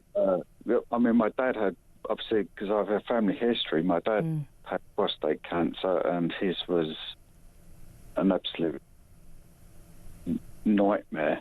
Yeah. I'm not sure how advanced it was, but he had a really enlarged prostate and symptoms of it. That's the trouble, is that our dad's generation literally are dying of embarrassment now. Because they've never gone, they didn't want to go and get checked, they didn't, all of those things. Yeah, well, I mean, my dad only went to the doctor because he had flow problems. Which is a symptom, right? It's a sign. Yeah. I mean, I know I've never had any problems whatsoever. No, well, you're 54 and they managed to catch it early. That's the brilliant thing. Thank goodness for your mum pushing you forward. Listen, will you let me know how the surgery goes and everything next week? Yeah. Yeah? Sure. I'd like to keep an eye on you, chaps. It'll be fine, I'm telling you, you'll be absolutely fine. And all the treatments that are available to you afterwards, this is not the end of your world. This is not even a big change. It's going to be fine. Right?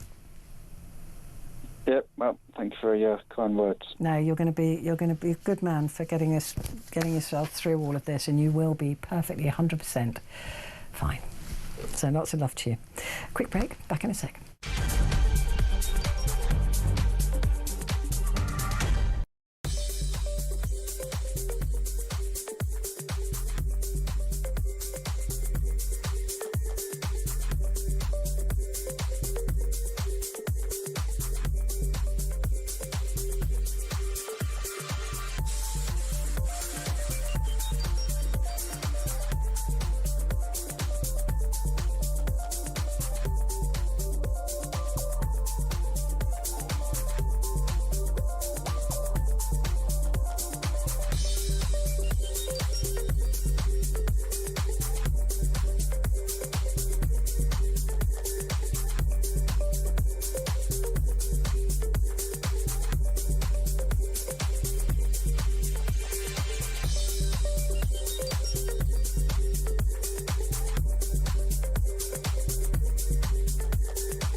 Across the UK, on DAB+, on YouTube, on your mobile, and on your side. This is Talk. Hello there. Sorry, I've just been told something. A very good morning to you. It's Petrie here with you until 1 o'clock, and we're talking about prostate cancer, after the former Prime Minister David Cameron revealed he has been treated successfully. He is cured of prostate cancer. And this is the thing with prostate cancer: if you catch it early enough, it can be gone. So at the age of 50, you're entitled to ask for or demand a PSA test. Any man that is listening that is over 50, do it, because it's stupid not to. It's just dumb. Because this thing can be cured. There is a way out of this. And as I was just saying, you know, you are lucky to be diagnosed at this point in history, at this point in treatment, because there are so many treatments and there are so many ways of helping you. So just go and get the test done. Kim has called from Twickenham, a new caller. Hi, Kim. Hi. Hi, nice to meet you. Right. My husband, he just went to the doctors over other things, to be honest, and they've done a blood test, and she done that PSA. And anyway, he did have cancer. This was about a year ago now. Mm-hmm. And his PSA goes between 12 and 15 on the lot, because every 3 months they're testing him at the hospital. Right. He's had the MRI, he's had everything else, and it is just in the prostate. Yeah, that's good. But to give him hormone treatment, he's got mental health problems, which would make that worse, they believe. Yeah, it's to remove testosterone, which feeds the cancer cells. So they'd have to lower his testosterone. Yeah, and they reckon he would be much worse, and he can't have any more medication for his mental health because he's 75 now, nearly 70. No, he's 76 actually. Will they give him the operation to remove the prostate? They haven't offered that. And is that because of his age? Because it's always a risk-reward thing, isn't it? So they may think he's too ill to and risk. The thing is, he has got COPD as well. Right. So they probably think the risk of the surgery would be too much. That's what I think. Yeah. That's what I think. I mean, they're very nice when we go to hospital every 3 months. You know, but so they're watching it at the moment, are they? They're keeping an eye on it. Has he been offered any other kind of treatment, like, you know, radiotherapy or? No, because because it's inside the prostate, right? Yeah. Okay, so it hasn't left the prostate yet. No, and he's had 2 MRIs and 2 bone scans in the last year. And he's fine. It's contained. Yeah. Yeah, there's a lot now of treatments involve a wait and see approach, because prostate, if it's contained, is usually quite well behaved. And but if you did want other kinds of treatment, have they spoken to you about what's available? Well, they're saying the hormone treatment. They're going to discuss that in December. Because there's ultrasound waves as well. Yeah. Well, I just was reading about the David Cameron, what he had done. I wondered if I've screenshot it. I'm going to show that to the doctor when I go. That's what you need to do, Kim, because he had this thing called focal therapy, where they zap. Because the removing the testosterone starves the cancer, so they'll be hoping that kills the cancer in the prostate. But it looks like there are other things available as well, if you think that would be better for him. Yeah, well, I just think he needs something, because, I mean, now he can't go out because he needs to go wee all the time. Yeah. And it's embarrassing for him, you know what I mean? Bless him. You know, a nice man sort of thing. Yeah. He's always been, but, you know, he just finds it embarrassing that he has to run everywhere and come back of course. Yeah, no, of course he would. You know, he's lived 75 years. He's obviously proud as well. Yeah. Yeah, just ask them about the other options. I mean, surgery probably at his age and with his other health issues probably is why they haven't offered that, because they would normally. Because I say COPD is terrible. I mean, we're in November. He's been on lots of antibiotics already. Oh, bless his heart. So, you know, I understand why they're not doing that, but it's because I read about him having this other thing. I wondered if maybe they could do that. It doesn't sound very invasive. It sounds, you know, because that would be the problem, is the risk of the surgery. So at 75, he's still a nice man. He still deserves to live, right? Yeah. So just push for other treatments, and I would start with that one and just say, look, you know, he may be 75 years old to you, but he's my husband, and I quite like him. So I'd like to keep him. I wouldn't go that far. No, on a good day. On a good day, I quite like him. On a good day. And just think push that, you know, they should do something. Yes. Just say, look, we're not satisfied that the hormone treatment is the right thing. It's limiting his joy of life. Already. Yeah. Yeah, I've been saying that for the last 6 months. I Yeah. don't think that's the option, because I couldn't live with him if he's worse than he is now. No. I couldn't. No. You know, he can't help it, but that's just the way he is. Yeah, no, it's fair enough. know. I would just say, look, what about all these other things? And speak to you'll be with a Macmillan nurse, right? And speak to her or him and say, you know, what other treatments should I be pushing for? Should I be? Because if you don't know, you don't know to ask. Yeah, so I've got a nurse's name who they gave us when we first found out. So I've still got that. So I could phone her and say, what does she think about that before I go? That's exactly what I'd be doing, Kim. I'd just be saying, look, not happy with this. What other things are available? Because unless you know... They even say to me, we can't understand why it goes from 12 to 15 then back down to 12. They don't understand it. Yeah. They've never known that. You know, for someone who's not having treatment, normally it will go down. Yeah, of course. Yeah. But that's why they've done another bone marrow and everything else recently. Not bone marrow, you know. Bone scan, yeah. To check, but he said no, everything's fine. Yeah, just push with these other therapists, because there are so many choices now, and they should be telling you what's available for you and him to make the decision together. Yeah.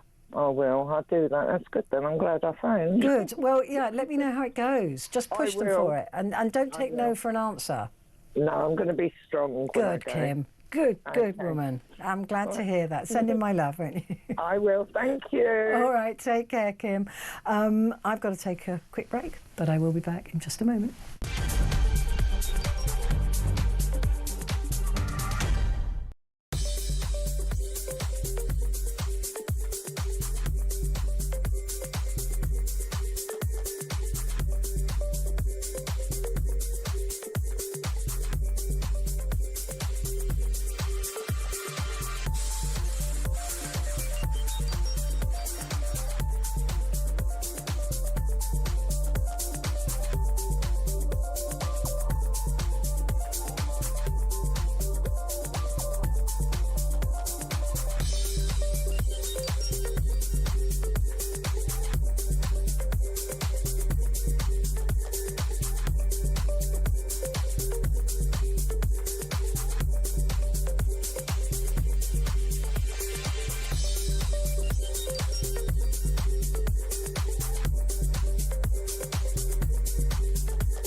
Across the UK, on DAB+, on YouTube, on your mobile, and on your side. This is Talk. Hello, good morning. This is Talk, and it is Petrie with you until the top of the hour. And this has been your Talk Back hour, and what an hour it has been. Thank you so much for trusting me with your stories and your calls. It's been so incredible. Thank you. Couple of messages I want to read, and then I'm going to talk to Jordan. Sam said, "Morning, Petrie. I remember 15 odd years ago, my dad had his prostate removed. He was more worried about telling me than getting it sorted. Thankfully, he was cured as it was localised. Men, get checked. We women need someone to laugh at long term." And that's from Samantha in Lancashire, with a wink, obviously. And Joanna said, "My daughter's father-in-law had aching legs and his lower back started to ache. No other symptoms. He went to the doctor. He had prostate cancer that had gone to his bones, inoperable, and chemotherapy hasn't worked. So sad. He's a lovely man who had so much life in front of him. He had never been offered any screening, and it wasn't in the family. Now my daughter's husband will have regular checks." Yeah, you may not be offered the screening, but at the age of 50, you can ask for it. From the age of 50, you can demand a PSA test from your GP, and be aware that some GPs may try to talk you out of it, saying that they're not accurate, and then, you know, the PSA test has got a long way to go. But I think it's better to get a false positive than to not have any idea what's going on. So please, if just one man goes and gets a PSA test, or orders one, sorts one out tomorrow, I will be happy. Right? Please. Just don't die of can't be bothered or embarrassment or anything. It's just not worth it. This is a treatable and curable cancer. This is one of the good ones, if you're going to get one, right? This is one that can be cured, full cure, if it's caught early enough. So catch it early, please. Jordan has called from Sussex. Good morning, Jordan. Hi, Petrie, you okay? Yeah, I'm good, thank you. Are you okay? Yeah, good. Yes, about the prostate screening, I mean, I completely agree that they at 50, I mean, I think actually should be lower than 50. I think 40 would be a good age, to be honest. Yeah, I don't know why they've chosen 50. I mean, I suppose it's the same with breast cancer cut-off. You know, women only get breast cancer checks up until a certain point, and then they're cut off from the screening because there must be a reason for that, the age thing. But certainly with people, for men who have family history of it, it should be earlier. And also black men, they're recommending 45. Yeah, and I think 40, I mean, is obviously, I think 45, yeah, potentially for those that've got, yeah, so black men, you say maybe they've got family history, you know, kind of screening is better. I mean, you did say, I think mostly men are the ones that leave it and they don't choose to go to these tests. But I mean, like my wife recently, she had a Pap test due and she didn't even go. She said, "Oh, not really important. It's not, I'm okay." But she's actually started to have, you know, a bit of, some symptoms, you know. I think, well, you know, you should get, and she's kind of embarrassed because she thinks, oh, you know, this is not, I think she's got a bit of, leakage, so we'd say, you know, Yeah. she's worried that, she's going to get embarrassed by it, and she's basically missed a Pap test. So, yeah, but dying of embarrassment has got to be the most stupid thing to die of, right? I mean, she's worried. I think, yeah, that, you know, I don't know, what has she got to say? You know, I mean, she's worried what she say to them. What would you say? Advise to say? What would I say? I'd say I've missed a screening. But I'm really concerned, and GPs are brilliant. I mean, most GPs are brilliant, and you go and see them, and all she does say is, "Look, I'm a bit embarrassed.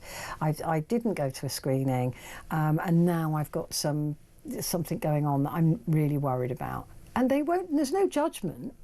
They won't go, "Oh, you." I'm just playing really, because this is one that, you know, it's kind of very kind of stiff upper lip kind of, you know. Yeah, but all she has to do is say, you know, I've got you know, something going on that I'm concerned about, and I'd love you to check me out. She doesn't even have to say any more than that. These doctors have... I think she's just worried about things, she's, how do I approach like incontinence, and I think she's just a bit embarrassed, really. Yeah, I know, but screening is best, get it sorted earlier, otherwise. Get it sorted earlier, but also just tell her these doctors have seen it all and heard it all before. There will be people who've turned up with a vacuum cleaner stuck up their bottom saying they fell over. Right? That's more embarrassing than saying, I missed a pap test, I'm now concerned something is going on. Right? The doctor's going to go, okay, fine. Well, then let's check you out. No problem at all. I mean, even saying, I've had a few, accidents in my knickers. I don't think that is a major. No, it's really not. But she might not even have to go, go that much in depth into it. She just got to say, look, I feel really embarrassed because I missed this screening, and I feel really embarrassed about this. But this is happening.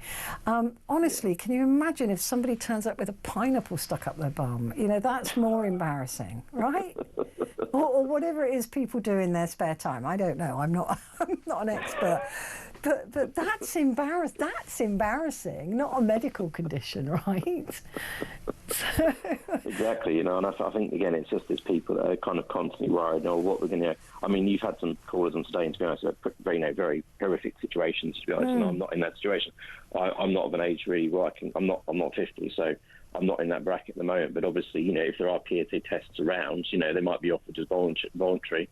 If you've got that concern, but also if you've got a history of prostate cancer in your family, I haven't at all. So you haven't. Okay, so I haven't got any. So you're probably really low risk. But I tell you what, if you're worried, if you're concerned, then it's better for you to have a test than to develop some form of anxiety. And as for your wife, she's got to go and see her doctor and just say.